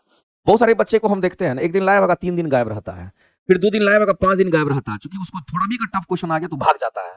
और पता चलता है कि वही टफ क्वेश्चन में बहुत सारा कंसेप्ट निकल करके आ गया, उसी में कुछ चीज सीख लिए जो हमारे एग्जाम के लिए काम कर जाएगा। इसलिए टफ इजी से मतलब है, जो करा रहे हैं उसको करिए, जो हम छोड़ देंगे समझना कि वो करना ही नहीं है, इस बात को ध्यान रखना। अब हम लोग फेलिंग सॉल्यूशन की बात करते हैं, और ये आपके एग्जाम आस्किंग क्वेश्चन आपका है, इसीलिए इस पर हम जोड़ दे रहे हैं मेरे भाई। अगर हम यहाँ पर फेलिंग सॉल्यूशन की अगर हम बात करते हैं, ये क्वेश्चन आपके एग्जाम में आ सकता है। अगर हम फेलिंग सॉल्यूशन की अगर हम बात करते हैं, तो इस सॉल्यूशन का इस्तेमाल कहां पे, तो इस सॉल्यूशन का इस्तेमाल मेरे जो डायबिटीज वगैरह के जो पेशेंट होते हैं उसके लिए भी किया जाता है। फेलिंग सॉल्यूशन का जो इस्तेमाल होता है, इसका जो उपयोग होता है वो कहां पे करते हैं, या फिर फेलिंग सॉल्यूशन का जो इस्तेमाल हम लोग करते हैं डायबिटीज टेस्ट में करते हैं। कहां पे करते हैं, तो डायबिटीज, जो डायबिटीज मधुमेह नामक जो बीमारी होता है डायबिटीज टेस्ट के लिए भी करता है। और डायबिटीज टेस्ट में ये फेलिंग सॉल्यूशन क्या बताता है, तो मेरे पास इस टेस्ट में ये बताता है कि बताइए कि उसके यूरिन में ग्लूकोज है कि नहीं, यानी कि यूरिन में ग्लूकोज की मात्रा को बताता है। यूरिन में ग्लूकोज की मात्रा को बताता है, इस बात को ध्यान रखना, ये मात्रा बताता है। यूरिन में ग्लूकोज की मात्रा बताता है, इसको हम लोग फेलिंग सॉल्यूशन कहते हैं। ग्लूकोज की मात्रा ब्लड में या फिर यूरिन की हम बात करते हैं, तो फेलिंग सॉल्यूशन से ये बात प्राप्त करते हैं मेरे भाई। मैं आपको नोट करके लिख देता हूं, आपके एग्जाम में आ सकता है, ये आपके एग्जाम में आ सकता है। मैं फिर से रिपीट कर रहा हूं, ये आपके एग्जाम पर्पस के लिए बहुत ज्यादा इंपॉर्टेंट है। दूसरी बात, एक तो ये समझ गया, और इसी फेलिंग सॉल्यूशन से मेरे भाई हम लोग क्या करते हैं, जब इसी फेलिंग सॉल्यूशन की अगर हम बात कर रहे हैं, तो इससे हम किसका पता लगाते हैं वो भी आपको ध्यान रखना है। इसी फेलिंग सॉल्यूशन से हम किसका पता लगाते हैं, तो आपको ध्यान रखना मेरे भाई कि एल्डिहाइड,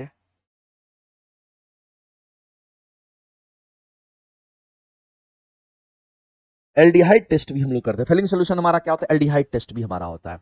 इससे एल्डिहाइड का पता लगाते हैं, इससे हम लोग क्या करते हैं, एल्डिहाइड टेस्ट करते हैं, एल्डिहाइड टेस्ट करते हैं, एल्डिहाइड का पता लगाते हैं, ध्यान रखेंगे। तो यहां पर मेरे पास दो बात हम लोगों ने डायबिटीज टेस्ट और एल्डिहाइड टेस्ट की बात करेंगे, और क्वेश्चन जो आपको दे रखा है वो एल्डिहाइड टेस्ट दे रखा है, सीएचओ की बात करेंगे, आंसर करेंगे ऑप्शन नंबर बी करेक्ट हो जाएगा। नेक्स्ट आगे चलते हैं। पॉली एक्सक्लूसिव जो प्रिंसिपल हमारा होता है मेरे भाई, आप केमिस्ट्री में तो पढ़ते होंगे, ये सब आपके काम का चीज है। पॉली एक्सक्लूसिव प्रिंसिपल की अगर हम बात करते हैं, तो पॉली एक्सक्लूसिव प्रिंसिपल की अगर हम बात करते हैं, इलेक्ट्रॉन को भरने की बात आती है। कह रहा है कि एक परमाणु में किन्हीं अभी दो इलेक्ट्रॉन की चारों क्वांटम संख्या समान नहीं होती, बिल्कुल सही बात है। जैसे एम आप कहते हैं मैग्नेटिक क्वांटम संख्या होता है, आप इसके क्वांटम नंबर पढ़ते होंगे, आप पढ़ते होंगे मेरे भाई इस तरीके से पढ़ते हैं कि नहीं, प्रिंसिपल क्वांटम नंबर आप पढ़ते हैं। ये आपस में कोई एक हमारा बराबर नहीं, तो हमने क्लास में भी, थ्योरी की क्लास में मैंने कराया है, अगर m हो गया n हो गया, इस तरीके से हम कहेंगे स्पिन क्वांटम संख्या की बात करते हैं, और एजीमुथल क्वांटम नंबर की बात करते हैं, इसको z से हम दिखाते हैं, और यहां से स्पिन क्वांटम नंबर हमारी, ये कोई एक हमारा बराबर नहीं होता है। तो एक परमाणु की किन्हीं दो इलेक्ट्रॉनों के चार क्वांटम संख्या समान नहीं हो सकती है, किन्हीं दो इलेक्ट्रॉनों की चार क्वांटम संख्या समान नहीं हो सकता है, इस बात को ध्यान रखना। ये स्टेटमेंट हमारा राइट है, ये स्टेटमेंट हमारा क्या कहेंगे करेक्ट है, इसमें कोई दिक्कत नहीं है। अगला, इलेक्ट्रॉन पहले निम्न ऊर्जा वाले स्रोत को भरता है, ये बिल्कुल सही है, पहले निम्न ऊर्जा वाले को भरेगा तब तो आगे जाएगा, क्योंकि हम लोग जानते हैं कि न्यूक्लियस की अगर हम बात करते हैं, ये न्यूक्लियस हमारा होता है, और न्यूक्लियस से ये कक्षाएं होती है, ये कक्षाएं होती है, और हम लोग जानते हैं कि न्यूक्लियस से दूर जाएंगे, न्यूक्लियस से अगर दूर जाएंगे तो एनर्जी लेवल बढ़ता है, न्यूक्लियस के पास आएंगे तो एनर्जी लेवल घटता है। हम लोग ये बात जानते हैं मेरे भाई। अगर हम न्यूक्लियस से किधर जाते हैं, न्यूक्लियस से अगर दूर जाते हैं, दूर जाने पर, न्यूक्लियस से दूर जाने पर एनर्जी लेवल क्या होता है, बढ़ता है। क्या बढ़ता है मेरे भाई, तो कहेंगे यहां पर एनर्जी लेवल जो है हमारा ये क्या होता है, कहेंगे बढ़ता है।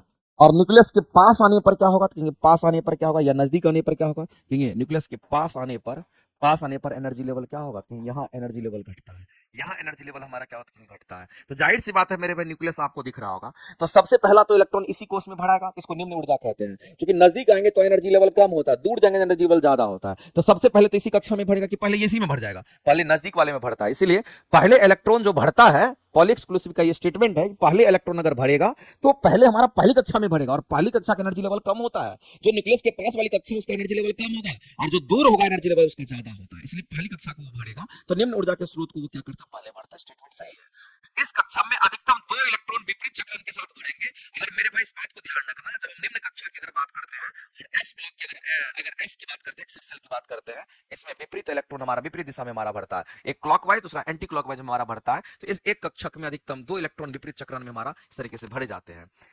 ये सभी के सभी स्टेटमेंट सही है। आपसे क्वेश्चन पूछा गया है क्या है, तो आपसे क्वेश्चन पूछा उपयुक्त में से एक से अधिक हमारा राइट हो जाएगा। क्या कहता है, ये स्टेटमेंट सभी पर हमारा लागू हो जाएगा, यानी उपयुक्त में से एक से अधिक स्टेटमेंट हमारा करेक्ट हो जाएगा। चलिए आगे चलते हैं। नेक्स्ट अगला क्वेश्चन जो हमारा है, पॉली एक्सक्लूसिव के बाद हमारा नेक्स्ट क्वेश्चन लेंथेनाइट संकुचन हमारा, यानी लेंथेनाइट कॉन्ट्रैक्शन हमारा क्या होता है, ये 12th का चीज है। लेंथेनाइट कॉन्ट्रैक्शन जो है ये 12th का चीज है। Sir please tell me NCERT exemplar का कोई कूपन कोड, कोई कूपन कोड नहीं है हमारे बैच में, जल्दी कोई कूपन कोड आता नहीं है, इस बात को ध्यान रखिएगा। पढ़ना है, रिजल्ट देना है, जम के पढ़िए, आपको उतना पढ़ा देंगे, उतना चीज सिखा देंगे जिससे आपका रिजल्ट हो जाएगा। कूपन कोड वगैरह के चक्कर में नहीं घूमना है, बस कोशिश करना है कि क्लास करके जाना है। नहीं होगा सिलेक्शन तब आप जो कहिए सो, हमारे हिसाब से, हम अपने तरीके से, हमारा कोशिश यही रहता है कि आपको हर एक तरीके से क्वेश्चन को करा दें। तैयारी आपकी अच्छी होगी तो रिजल्ट आप खुद दीजिएगा। बशर्ते कि जितना पढ़ा देते हैं इतने छोटे छोटे कंटेंट को मेरे आप संभाल के तो रख लीजिए, काम उसी में हो जाएगा। अब ये 12th लेवल का चीज हमारा यहाँ पर लेंथेनाइड कॉन्ट्रैक्शन हमारा होता है, लेकिन कुछ चीज हम आपको बता देते हैं जिससे आपको समझ में थोड़ा बहुत आ जाएगा। लेंथेनाइड कॉन्ट्रैक्शन हमारा क्या होता है समझना गौर से। अगर लेंथेनाइड कॉन्ट्रैक्शन की अगर हम बात करते हैं,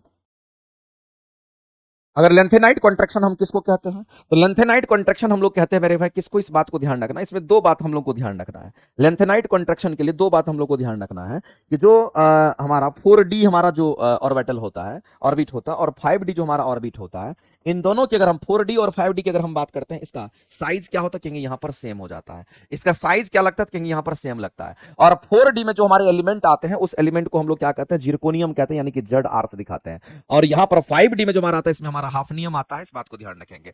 तो जब इनका साइज अगर सेम होगा तो जाहिर सी बात है इनका भी साइज क्या होगा, तो यहाँ पर इनका भी साइज सेम होगा, इनका भी साइज सेम होगा। वैसे हम लोग क्या जानते हैं कि अगर डाउन द ग्रुप अगर हम लोग जानते हैं, डाउन द ग्रुप की अगर बात करते हैं, मान लेते हैं ये ग्रुप हमारा होता है, हम लोग हमेशा से ये पढ़ते हैं कि ये हमारा क्या है, तो ये हमारा ग्रुप है, इस तरीके से ये हमारा ग्रुप है। अगर ग्रुप में हम नीचे की ओर जा रहे हैं तो हम लोग ये पढ़ते हैं कि ग्रुप में अगर नीचे आते हैं तो एटॉमिक साइज बढ़ता है।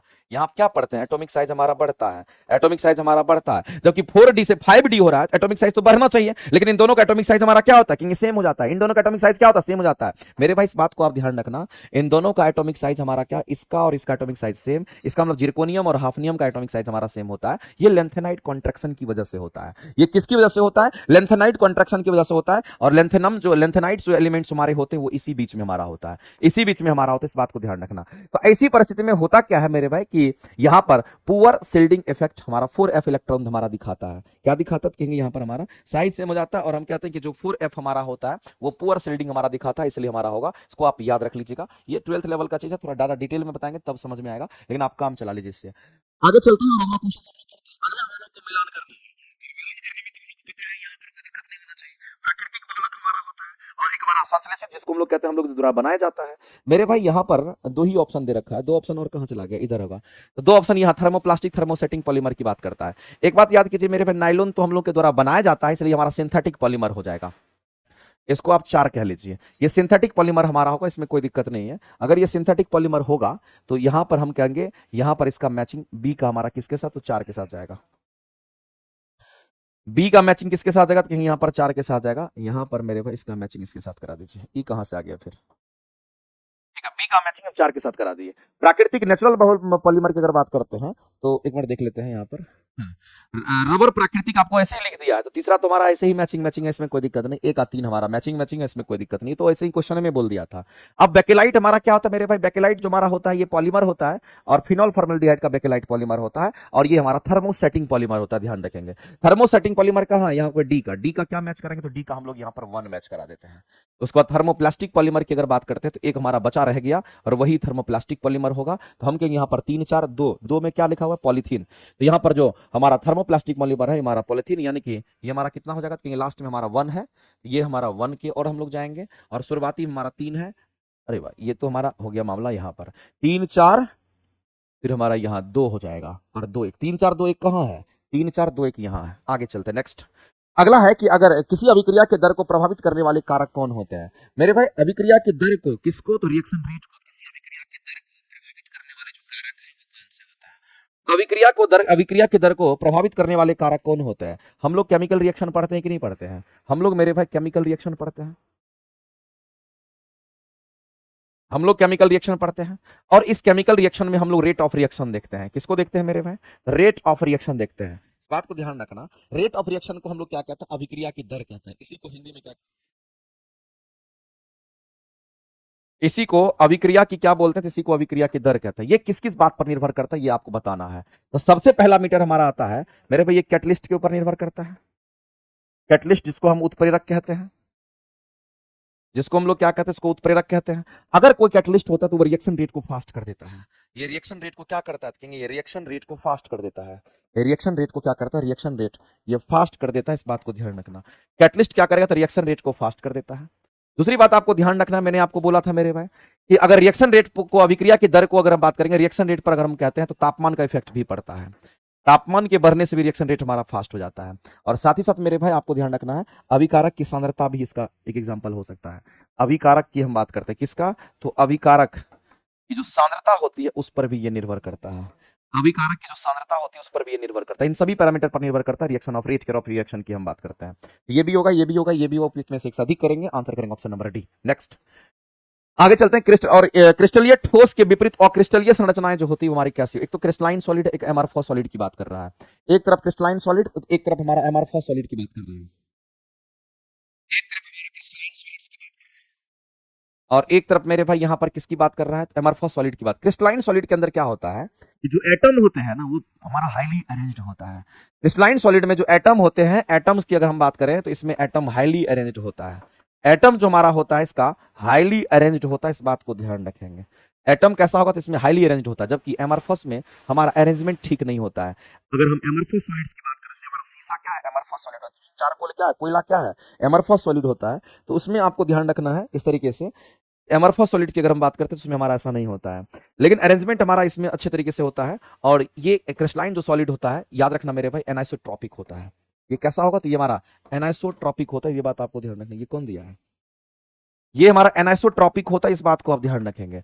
इसी तरीके से अगर हम एमरफॉस सॉलिड की हम बात करते हैं, अगर हम यहां पर एमरफॉस सॉलिड्स की अगर हम बात करते हैं तो आपको ध्यान रखना है, जैसे ये हमारा एटम हाईली अरेंज्ड होता है, इसमें एटम हाईली अरेंज्ड नहीं होता है। एटम मेरे पास हाईली अरेंज्ड नहीं होता, इस बात को ध्यान रखेंगे। इसमें एटम जो है हाईली अरेंज्ड नहीं होता है, इसमें एटम हाईली अरेंज्ड नहीं होता, इस बात को आप ध्यान रखेंगे। दूसरी बात मेरे पास, अगर ये एनाइसोट्रॉपिक होगा तो ये फिर आइसोट्रॉपिक होता है। ये कैसा होगा तो फिर हम कहेंगे ये हमारा आइसोट्रॉपिक होता है। ये कैसा होगा तो ये फिर हमारा आइसोट्रॉपिक होता है, ये बात आपको ध्यान रखना। एमरफॉस सॉलिड क्या हो, क्रिस्टलाइन सॉलिड में तो हम लोग किसको देखते हैं, जैसे डायमंड हो गया। डायमंड मेरे पे बहुत हार्डेस्ट मटेरियल होता है, ये जो हीरा हम लोग कहते हैं उसी को हम लोग क्या कहते हैं, जो हमारा हीरा होता है वो हमारा क्रिस्टलाइन सॉलिड है। जब एमरफॉस सॉलिड की हम बात करते हैं तो हम लोग कहते हैं, जैसे मान लेते हैं हमारा शीशा, ग्लास की बात कर लेते हैं, या फिर हम लोग यहाँ पर कोयला की बात करें, जो कोयला हमारा तो कोल होता है, हम उसकी बात कर लेते हैं। ये सब क्या है, लकड़ी हमारा हो गया, ये सब एमरफॉस सॉलिड हमारा होता है, इस बात को ध्यान रखेंगे, एटसेट्रा। ये सब एमरफॉस हमारा होता है। तो कुछ सॉलिड एमरफॉस भी होता है, कुछ क्रिस्टलाइन भी होता है। अगर कोई हाईली अरेंज होता है, हाईली पैकिंग होता है, बढ़िया क्रिस्टलाइन स्ट्रक्चर हमारा होता है, ज्यादा हार्ड होता है। लेकिन एमरफॉस सॉलिड में एक बार हथौड़ा मारिएगा टूट कर बिखर जाएगा, क्योंकि मेरे भाई इसके एटम जो होते हैं वो हाईली अरेंज नहीं होते हैं, इस बात को आप ध्यान रखेंगे। इसके एटम जो होते हैं वो हाईली अरेंज नहीं होते, इस बात को आप ध्यान रखेंगे। तो यहां पर जो क्वेश्चन आपको बोला गया उसके हिसाब से आपको ध्यान रखना है। अगर हम लोग को यहां पर क्रिस्टलाइन सॉलिड की अगर हम बात करते हैं तो यहां पर आपको ध्यान रखना है, इसमें एक चीज और ध्यान रखना मेरे भाई, अगर ये हाईली अरेंज्ड होता है ना, ये किसको बताता है, अगर हाईली अरेंज्ड है तो लॉन्ग रेंज ऑर्डर को ये बताता है। ये किसको बताता है, इसका लॉन्ग रेंज ऑर्डर होता है। ये कैसा होता है कि इसका जो ऑर्डर होता है वो लॉन्ग रेंज का ऑर्डर होता है, जो ऑर्डर होगा हमारा ये लॉन्ग रेंज ऑर्डर होता है। लेकिन अगर हम इसमें कहते हैं मेरे भाई ये हाईली अरेंज्ड नहीं होता है, जब नहीं होगा, ये अगर हाईली अरेंज्ड हमारा नहीं होता है, इसके हिसाब से यहां पर लिखे ज्यादा सही रहेगा। इसका मतलब है हम लोग यहां कह सकते हैं कि इसमें शॉर्ट, ये शॉर्ट रेंज ऑर्डर हमारा इसमें होता है, यानी कि आपको ऑर्डर मिलेगा ही नहीं इसमें, और इसमें आपको लंबा ऑर्डर मिलता है, इसलिए हाईली अरेंज्ड हमारा होता है। अब मेरे पास क्वेश्चन को अगर हम लोग करने के लिए जाते हैं तो कहेंगे यहां पर अक्रिस्टलीय, क्रिस्टलीय ठोस के विपरीत जो होता है अक्रिस्टलीय ठोस होता है, बिल्कुल सही बात है। इसका विपरीत तो नहीं है, ये एनाइसो है तो ये आइसो है, ये हाईली अरेंज्ड है तो हाईली अरेंज्ड नहीं है। इसमें लॉन्ग रेंज ऑर्डर का होगा तो ये शॉर्ट रेंज ऑर्डर का बनेगा, इस बात को ध्यान रखेंगे। तो मेरे भाई दूसरी बात आपको ध्यान रखना है कि जो अक्रिस्टलीय हमारा ठोस होता है इसका निश्चित गलनांक रखता है। इसमें बोला गया है क्रिस्टलीय ठोस के विपरीत अक्रिस्टलीय ठोस हमारा होता है, निश्चित गलनांक रखता है। एनाइसोट्रॉपिक होता है, एनाइसोट्रॉपिक तो हमारा नहीं होगा, क्योंकि अक्रिस्टलीय के बारे में अगर पूछा है तो अक्रिस्टलीय हमारा कैसा होगा, इसी को एमरफस को अक्रिस्टलीय कहते हैं और क्रिस्टलाइन को क्या कहते हैं, क्रिस्टलाइन को हम लोग क्रिस्टलीय कहते हैं, ध्यान रखेंगे। तो ये अक्रिस्टलीय के लिए हमारा ये है, इसका मतलब ये एनाइसोट्रॉपिक होगा, ये तो नहीं होगा, गलत हो गया। निश्चित गलनांक इसका नहीं, तो गलनांक इसका वेरिएबल होता है, क्योंकि मेरे पास इसका स्ट्रक्चर अलग अलग होता है और अरेंजमेंट सही नहीं होता है। हाँ, ये हमारा क्या कह रहा है, ये लॉन्ग रेंज ऑर्डर नहीं दर्शाता है, बिल्कुल सही बात है। ये शॉर्ट ऑर्डर को दर्शाता है, ये लॉन्ग रेंज ऑर्डर को नहीं दर्शाता है, ये शॉर्ट रेंज ऑर्डर को दर्शाता है, स्टेटमेंट सही है। और ये आइसोट्रॉपिक होता है, स्टेटमेंट हमारा सही है, और सही पूछा गया तो आंसर करेंगे सी। आंसर करेंगे यहां पर सी करेक्ट हो जाएगा। नेक्स्ट अगले क्वेश्चन पे चलते हैं।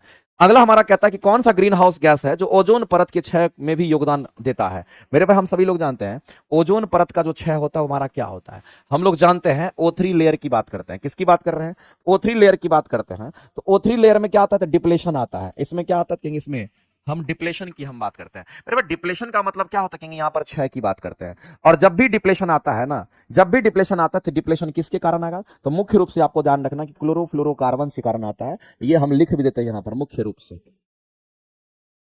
मुख्य रूप से हमारा इसके कारण। इसके अलावा भी मेरे भाई मीथेन इसके से भी आता है हमारा। मीथेन को छोड़ दीजिए, नाइट्रस ऑक्साइड्स को लीजिए। किसको लीजिए? तो नाइट्रस ऑक्साइड जो लाफिंग गैस होता है, आप उसको कंट्रीब्यूट कीजिए। नाइट्रस ऑक्साइड्स को हम लोग N2O कहते हैं, ये हमारा होता है। लेकिन मुख्य रूप से डिप्लेशन हमारा किसे? क्लोरोफ्लोरोकार्बन के आता कारण आता है, इस बात को ध्यान रखेंगे। और मेरे भाई इस बात को ध्यान रखना कि ग्रीन हाउस गैस का चर्चा किया है तो हम सभी लोग जानते हैं कि जो ग्रीन हाउस गैस हमारे होते हैं वो क्या कौन से होते हैं। तो ग्रीन हाउस गैस की अगर हम बात करते हैं तो कार्बन डाइऑक्साइड क्या है? ग्रीन हाउस गैस है। हमारा जो वाटर वेपर होता है प्राकृतिक रूप से अगर हमारा ये देखेंगे तो इसको ये भी ग्रीन हाउस गैस की तरह काम करता है, वाटर वेपर। इसके बाद अगर आप देखेंगे तो हमारा क्या होगा? तो हम कहेंगे यहाँ पर हमारा मीथेन की हम बात करेंगे। नाइट्रस ऑक्साइड जो हमारा N2 होता है वो भी हमारा हो जाएगा, हमारा ओजोन भी हो जाएगा। ये सब ग्रीन हाउस गैसेस हमारा है। और क्लोरोफ्लोरोकार्बन भी हमारा ग्रीन हाउस गैस है, इस बात को आप ध्यान रखेंगे मेरे भाई। ये सब के सब क्या है? तो ग्रीन हाउस गैसेस। जो global warming, green house gas क्या करता है? तो ग्लोबल वार्मिंग कराता है, इस बात को ध्यान रखना। ये क्या कराता है? कहेंगे हमारा ग्लोबल वार्मिंग की हम बात करते हैं, ये ग्लोबल वार्मिंग कराता है। और ग्लोबल वार्मिंग कराता है इसका मतलब है कि हमारे पृथ्वी का तापमान, हमारे वायुमंडल के तापमान को बढ़ा देता है। ग्लोबल वार्मिंग कराता है इसका मतलब क्या होगा? वायुमंडल जो हमारे पृथ्वी के ऊपर में जो वायुमंडल है उस वायुमंडल को गर्म कर देता है। वायुमंडल के तापमान को ये क्या करता है? तो बढ़ा देता है। वायुमंडल के तापमान को ये क्या करता है? कहेंगे यहाँ पर बढ़ा देता है, ये बात आपको ध्यान रखना है। तो मेरे भाई ओजोन का जो डिप्लेशन हमारा होता है, ओजोन का डिप्लेशन मतलब ओजोन की परत पतली हो जाना।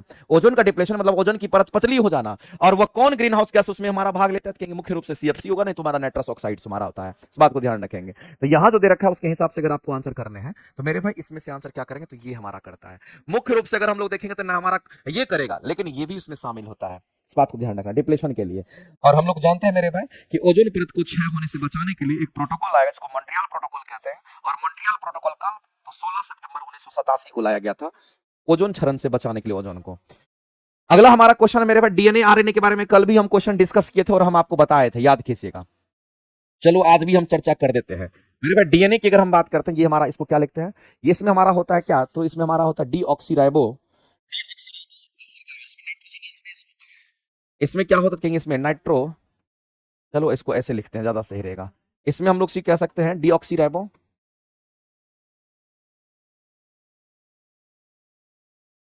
डीऑक्सीराइबो, डीऑक्सीराइबोज सुगर हमारा होता है। डीऑक्सीराइबोज सुगर होता है। साथ साथ इसमें और क्या होता है मेरे भाई? नाइट्रोजीनियस बेस होता है। साथ साथ याद रखना, ये जो बता रहे हैं ये नाइट्रोजीनियस हमारा क्या होता है? हमारा बेस होता है। नाइट्रोजीनियस हमारा बेस होता है।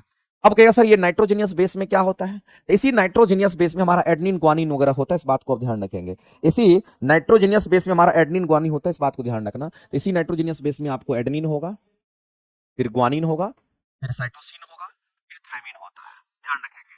लेकिन अगर हम आरएनए की अगर हम बात करते हैं, किसकी बात करते हैं? आरएनए की अगर बात करते हैं तो आरएनए में हमारा डीऑक्सीराइबोज नहीं होता, इसमें राइबोज होता है। इसमें डीऑक्सी नहीं होगा, इसमें राइबोज होता है। इसमें राइबोज सुगर होता है। और राइबोज सुगर के अलावा इसमें और क्या होगा? तो नाइट्रोजीनियस बेस यहां भी होता है। नाइट्रोजन बेस की बेस क्या? कचरा होता है, इस बात को ध्यान रखना, अपशिष्ट पदार्थ होता है। ये नाइट्रोजीनियस बेस की हम बात करते हैं। इसमें भी नाइट्रोजीनियस बेस होगा। लेकिन यहां जो नाइट्रोजीनियस बेस होता है इसमें मेरे भाई एडेनिन तो होता ही होता है, साइटोसिन भी होता है, ग्वानिन भी होता है, लेकिन इसमें थायमिन नहीं होता। थायमिन की जगह पर यहां पर यूरासिल होता है। यहां पर तो थायमिन है, यहां थायमिन है, जबकि यहां यूरासिल होता है, इस बात को ध्यान रखें। Adenine, cytosine, guanine, uracil, adenine, guanine, cytosine, thymine. लेकिन यहां एडेनिन, ग्वानिन और साइटोसिन ये तीनों हमारा होगा, लेकिन यहां पर हमारा थायमिन नहीं होगा, ये थायमिन की जगह यूरासिल होता है, इस बात को ध्यान रखना। आरएनए और डीएनए की अगर हम बात करेंगे तो कुछ इस तरीके से मेरे भाई, जो डीएनए हमारा होता है इसको डीऑक्सीराइबोन्यूक्लिक एसिड पढ़ते भी हैं, और ये एक न्यूक्लिक एसिड का हमारा पार्ट है। ये दोनों क्या है? न्यूक्लिक एसिड, इस बात को ध्यान रखना। लेकिन एक में डीऑक्सीराइबोज सुगर होता है, एक में हमारा राइबोज सुगर होता है, उसके साथ नाइट्रोजीनियस बेस हमारा होता है। ठीक है, ये चीज आपको ध्यान रखना है। तो इसमें अगर मिलान करना है तो आप मिलान कर सकते हैं। बताइए इसमें मिलान करना है तो किसके साथ कौन मिलेगा? तो आप कहेंगे सर डीएनए की अगर हम बात करते हैं और आरएनए की अगर हम बात करते हैं तो कैसे मिलान करेंगे? यहां राइबोज शर्करा कह रहा है, इसमें हम लोग आरएनए की बात कर रहा है। और आरएनए में हम लोग जानते हैं एडेनिन, ग्वानिन, एडेनिन होता है, ग्वानिन तो साइटोसिन और यूरासिल होता है। और यूरासिल हमारा, ये हमारा आरएनए की बात कर रहा है, ये हमारा मौजूद है। इसका मतलब इसके मिलान इसके साथ करेंगे तो बी का हमारा 2 का बी के साथ हो जाएगा। उसके बाद अगर हम लोग चलते हैं यहां पर मेरे डीएनए का हम लोग चलते हैं। डीएनए का यहां दे रखा है डीऑक्सीराइबोज शर्करा, फॉस्फेट और एडेनिन, थायमिन, साइटोसिन, ग्वानिन हमारा होगा। यानी इसका मिलान मेरे भाई यहां पर हमारा हो जाएगा। और इसको क्या कहते हैं? इसको हम लोग यहां पर डी ऑप्शन यहां पर कह रहे हैं। यहां सी है, यहां पर बी है, तो यहां पर ए हमारा था, यहां पर डी के साथ ये मैच करेगा। तो 1 का डी, 2 का बी। 1 का क्या? तो 1 का मेरे भाई यहां पर डी, और 2 का क्या? तो 2 का यहां पर बी मिल गया। 2 का बी नहीं मिला जी, 1 का डी, सॉरी 1 का बी, और 2 का क्या? 1 का बी नहीं, 1 का डी, 2 का क्या? 2 का यहां पर बी मिल गया। अब तीसरा बताइए क्या होगा? मेरे भाई protein protein amino acid protein का रिलेशन होता है ना जी, अमीनो एसिड से प्रोटीन का निर्माण होता है, इसका मतलब इसका मिलान इसके साथ होगा, तो 3 का ए हो जाएगा।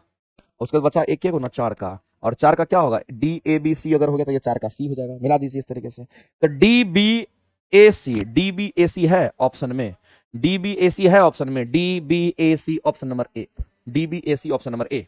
चलिए आगे चलते हैं। अगला है कोशिका चक्र, जिसको सेल साइकिल कहते हैं, उसकी अवस्था में डीएनए की प्रकृति रेप्लिकेशन जो होती है वो कैसी अवस्था में होती है। मेरे भाई डीएनए का जो रेप्लिकेशन होता है हम लोग जानते हैं, इसमें आपको G1 G2 और S फेज होता है, 3 गो फेज हमारा होता है इसमें, इसमें 3 फेज हमारा होता है और तीनों फेज को यहां पर देखना पड़ेगा। लाइए ना, रखिए ना,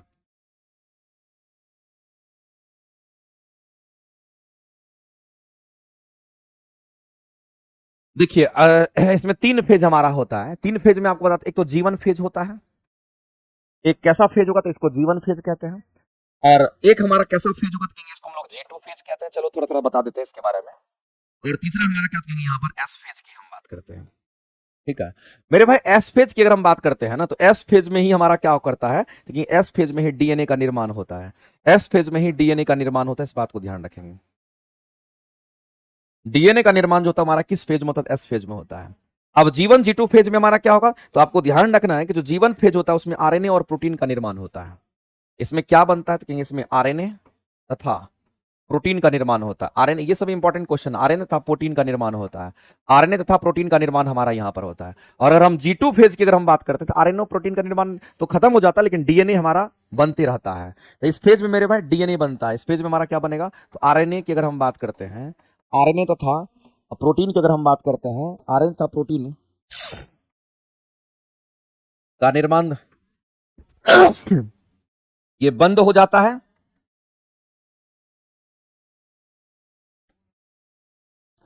जबकि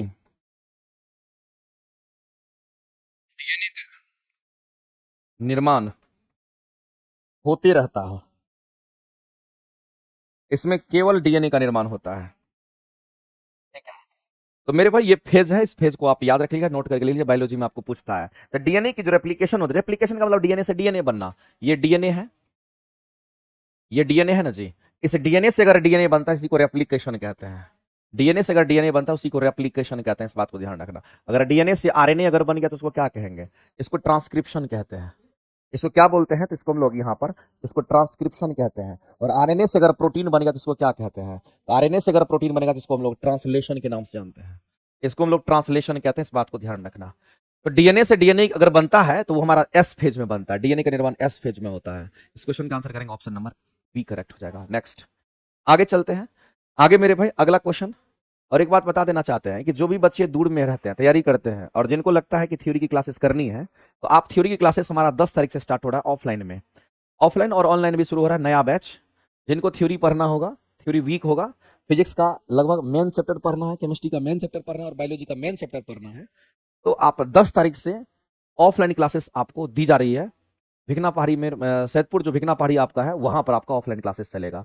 तो जिसको भी नया बैच चाहिए वो जुड़ सकते हैं आकर के। ऑनलाइन भी आपको एक बैच मिलेगा और ऑफलाइन भी। ये हमारा इससे पहले जो बैच हमारा स्टार्ट हुआ था वो बैच है। इस बार जो बैच आएगा हमारा कौन सा, ये सेशन शायद 4 है, इसके बाद सेशन 5 वाला बैच हमारा आने वाला है। चलिए इसके बारे में हम लोग पढ़ते हैं। मेंडल की बात करते हैं, डायहाइब्रिड और मोनोहाइब्रिड की बात करते हैं, क्रॉस जो हमारा होता है। तो डायहाइब्रिड में F2 जनरेशन की अगर हम बात करें, फिनोटाइपिक अनुपात पूछा है मेरे भाई, किसके बारे में पूछा है, डाई हाइब्रिड में आपसे क्वेश्चन पूछा है।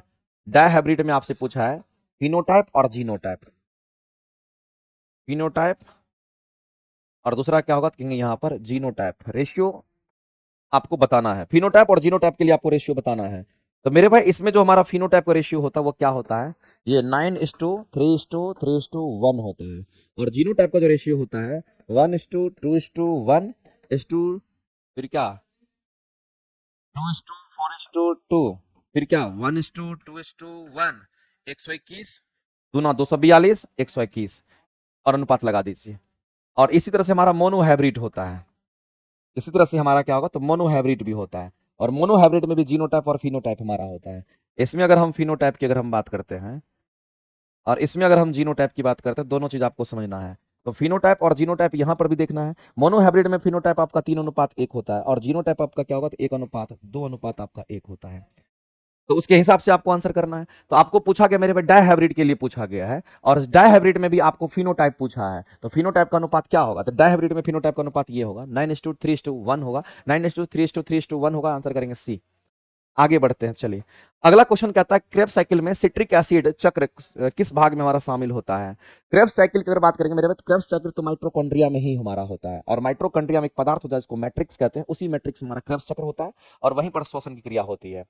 आगे चलते हैं, इलेक्ट्रॉन ट्रांसपोर्ट चेन के दौरान अंतिम इलेक्ट्रॉन ग्राही हमारा होता है वायवीय श्वसन में, तो मेरे भाई ऑक्सीजन लेता है। कौन लेगा, वायवीय श्वसन में हमारा ऑक्सीजन लेता है। आगे चलते हैं, मानव पाचन तंत्र में प्रोटीन का शुरुआत कहां से होता है। प्रोटीन के पाचन का शुरुआत तो मेरे भाई कहां से होता है, आमाशय से होता है, जिसको हम लोग स्टमक कहते हैं, और स्टमक से निकलता है कौन, पेप्सिन एंजाइम, और वही पेप्सिन एंजाइम हमारा क्या करता है, प्रोटीन का पाचन का शुरुआत करता है। ध्यान रखेंगे, हमारी मुख्य गुहा में हम लोग जानते हैं कि हमारा जो मुख्य गुहा होता है, यहां पर क्या होता है, क्योंकि यहां पर हमारा जो भोजन होता है वो सॉफ्ट बनता है, इस बात को ध्यान रखेंगे, और छोटी आंत में सब कुछ का कंप्लीट रूप से पाचन होता है। आगे चलते, कई बार बता चुके हैं इसलिए हम आगे बढ़ रहे हैं। कोडोन क्या है, तो याद रखिएगा मैसेंजर आरएनए, मैसेंजर आने पे 3 गो न्यूक्लियोटाइड्स होता है, का अनुक्रम होता है, जो एक अमीनो एसिड का कोड करता है और प्रोटीन का संश्लेषण प्रारंभ करता है। आगे दे रखा है मेरे पे पॉलीमरेज चेन रिएक्शन हमारा क्या है, ये पूछा गया कौन सा तकनीक हमारा होता है। तो पॉलीमरेज चेन रिएक्शन का जो तकनीक है वो हमारा कौन सा है, ये क्वेश्चन कितना नंबर है, 34 नंबर क्वेश्चन हमारा है, और 34 नंबर क्वेश्चन का जो आंसर है उपयुक्त में से एक से अधिक आपका आंसर दे रखा है, ये सभी आपके आंसर दे रखे हैं। आगे मेरे में दे रखा, अगला आपको मिलान करना है, मिलान कर लीजिए। मलेरिया टाइफाइड, टाइफाइड किसके कारण, तो इसके कारण होता है सी का, आप 1 मिलान कर लीजिएगा, तो सी का यहाँ 1 मैच कर रहा है, यहाँ सी का 2 मैच कर रहा नहीं होगा, यहाँ सी फॉर 4 होगा, तो ये मिला लीजिएगा।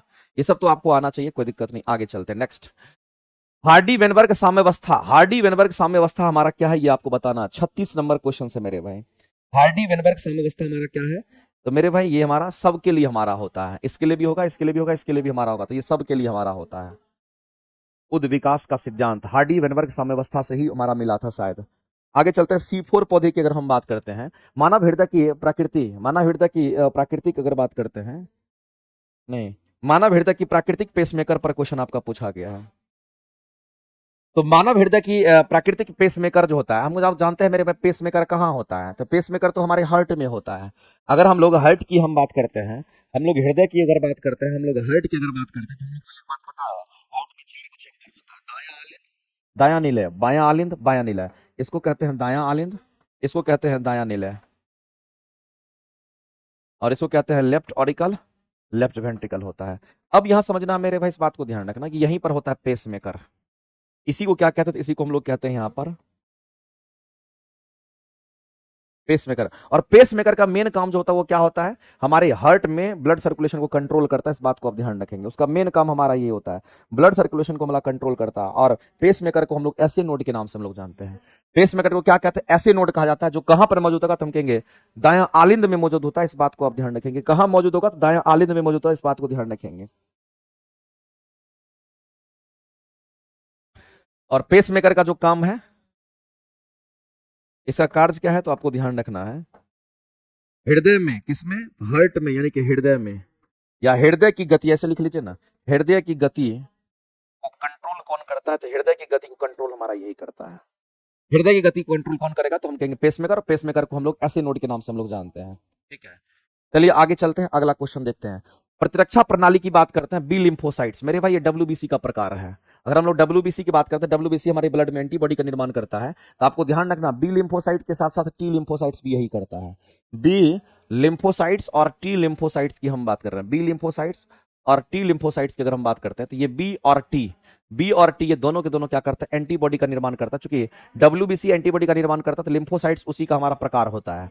एक न्यूरॉन से दूसरे न्यूरॉन तक के तंत्रिका आवेग का संचरण सिनेप्स कहलाता है, और सिनेप्स के द्वारा हमारा क्या होता है, न्यूरोट्रांसमीटर वहां पर काम करता है, और न्यूरोट्रांसमीटर के अंदर हमारा क्या होता है, तो हम कहते हैं कुछ केमिकल्स होता है, और वही केमिकल्स क्या करता है, सिग्नल को आगे की ओर भेजता है। तो इसमें मेरे भाई ध्यान रखना है, इस तरीके से न्यूरोट्रांसमीटर हमारा उसमें होता है। जैसे कि मान लेते हैं कि एक हमारा क्या है, इस तरीके से हम लोग यहां पर देख ली कि चलो एक न्यूरॉन हमारा ये था, और दूसरा न्यूरॉन हमारा ये वाला होगा, एक न्यूरॉन से दूसरे न्यूरॉन में हम लोग कहते हैं ना कि हमारा यहाँ पर इंपल्स जाता है, तो जाहिर सी बात है इससे डेंड्राइट्स हमारा इस तरीके से निकला रहता है, ऐसे करके इसको डेंड्राइट्स हम लोग कहते हैं। ये डेंड्राइट्स हमारा होता है। तो एक न्यूरॉन का जो हमारा एंड जो हमारा होता है और दूसरे न्यूरॉन का जो हमारा स्टार्ट होता है वो आपस में यहीं पर जुड़ जाता है, और जब यहाँ पर जुड़ेगा तो इसी जगह पर हमारा क्या होता है, तो इसी जगह को हम क्या कहते हैं, इसी को मेरे भाई हम लोग क्या कहते हैं, इसी को हम कहते हैं यहाँ पर सिनेप्स कहते हैं, इसी को सिनेप्स कहते हैं। तो दो न्यूरॉन के जंक्शन को, एक न्यूरॉन ये, एक न्यूरॉन ये, दो न्यूरॉन के जंक्शन को सिनेप्स कहते हैं। अब मेरे भाई इसी के अंदर ये वाला जो पदार्थ होता है ना, इसी के अंदर जो ये वाला पदार्थ होता है, इसी के अंदर जो ये वाला पदार्थ होता है, इस पदार्थ की अगर हम बात करते हैं, यहां पर रासायनिक पदार्थ होता है, इसमें रासायनिक पदार्थ हमारा पाया जाता है, और यही रासायनिक पदार्थ हमारा न्यूरो का काम करता है। यही किसका काम करता है, यही हमारा न्यूरो का काम करता है, इस बात को ध्यान रखेंगे। ये हमारा न्यूरो का काम करता है, ये चीज आपको ध्यान रखना है, ठीक है। तो इस तरीके से, और इसको डेंड्राइट्स कहते हैं, इसके नाम होते हैं मेरे, न्यूरॉन का भी नाम होता है, इसको हम लोग क्या कहते हैं, इसको हम लोग डेंड्राइट्स कहते हैं। ये हमारा कहते हैं, इसको हम लोग डेंड्राइट्स कहते हैं, ध्यान रखेंगे। और इसको क्या कहते हैं, इसको हम लोग यहाँ पर सेल बॉडी कहते हैं। इसको हम लोग क्या कहते हैं, यहाँ पर हमारा माइलिन शीथ होता है, ऐसे करके माइलिन शीथ होता है, ऐसे करके इसको हम लोग माइलिन शीथ कहते हैं, इस बात को ध्यान रखना। इसको क्या कहेंगे, तो इसको हम लोग यहाँ पर माइलिन शीथ कहते हैं, ध्यान रखेंगे। और मेरे भाई ये भी बात आपको ध्यान रखना है, यहाँ पर बीच बीच में हमारा क्या होता है, कहेंगे यहाँ पर बीच बीच में अगर आप देखेंगे तो इसको हम लोग कहते हैं रेनवियर का नोड। ये नोड होता है, इस तरीके से ये नोड होता है, तो इसको हम लोग क्या कहते हैं, जो डॉट जैसा दिख रहा है इसको रेनवियर का नोड कहते हैं। ये रेनवियर का नोड कहलाता है, क्वेश्चन में कई बार पूछा गया है, ठीक है। इस तरीके से अरेंजमेंट होता है, और एक न्यूरॉन से दूसरे न्यूरॉन में हमारा जो सिग्नल पास करता है, तो जहां से जुड़ता है उसको सिनेप्स कहते हैं। सिनेप्स हमारा एक न्यूरॉन और दूसरे न्यूरॉन के जंक्शन को सिनेप्स कहते हैं, और उसी के अंदर रासायनिक पदार्थ होता है, उसी को हम लोग न्यूरो के नाम से जानते हैं, ध्यान रखेंगे। तो इसलिए इस क्वेश्चन का अगर आंसर करेंगे तो ऑप्शन नंबर बी जो होगा हमारा क्या हो जाएगा, तो राइट हो जाएगा। मेरे भाई आज हम यहीं तक थक चुके हैं, और यहीं तक में आज आपका डिस्कशन हम छोड़ेंगे, ठीक है। 40 क्वेश्चन में इतना समय लग गया, इसका मतलब समझ रह सकते हो कि कितना लेंदी क्वेश्चन है, ठीक है। तो आज के डिस्कशन को हम यहीं तक छोड़ेंगे, और नेक्स्ट जो डिस्कशन आपका होगा मंडे को आपका होगा, ठीक है। चलिए, तो आज के लिए इतना ही, लेकिन जितने लोग लाइव देख रहे थे सभी लोग एक बार सेशन को जरूर लाइक कीजिएगा। आज के लिए इतना ही रखेंगे, लगातार क्लास 5 बज गया, 2 घंटा लगातार क्लास चला, तो अभी हम इस क्लासेस को यहीं छोड़ेंगे, ठीक है। पूजा जी कह रहे हैं सर बोर्डिंग रोड में सेंटर नहीं है। बोर्डिंग रोड में कोई सेंटर नहीं है, हमारा सेंटर भिकना पहाड़ी आइए, महेंद्रो भिकना पहाड़ी अशोक राजपथ के बस पास में ही आपको सेंटर मिलेगा। आकर के 2-4 महीना 5 महीना रह लीजिए, तैयारी कीजिए जम करके, ठीक है। सिलेक्शन ले लीजिए, क्या दिक्कत है, ठीक है। और बहुत तरह का चीज यहाँ पर चलता है, और किसी को अगर न्यू बैच अगर चाहिए तो आपको ध्यान रखना, थ्योरी के लिए न्यू बैच 10 तारीख से शुरू हो रहा है, और प्रैक्टिस बैच के लिए एनसीईआरटी एग्जाम्पलर, अगर आपने थ्योरी पढ़ रखा तो एनसीईआरटी एग्जाम्पलर हमारे साथ आप कीजिए, और वो भी आपको मंडे से चले, ठीक है। चलिए, बहुत बहुत धन्यवाद मेरे भाई, जितना हम लोग नेक्स्ट क्लासेस में अब देखेंगे। Thank you very much.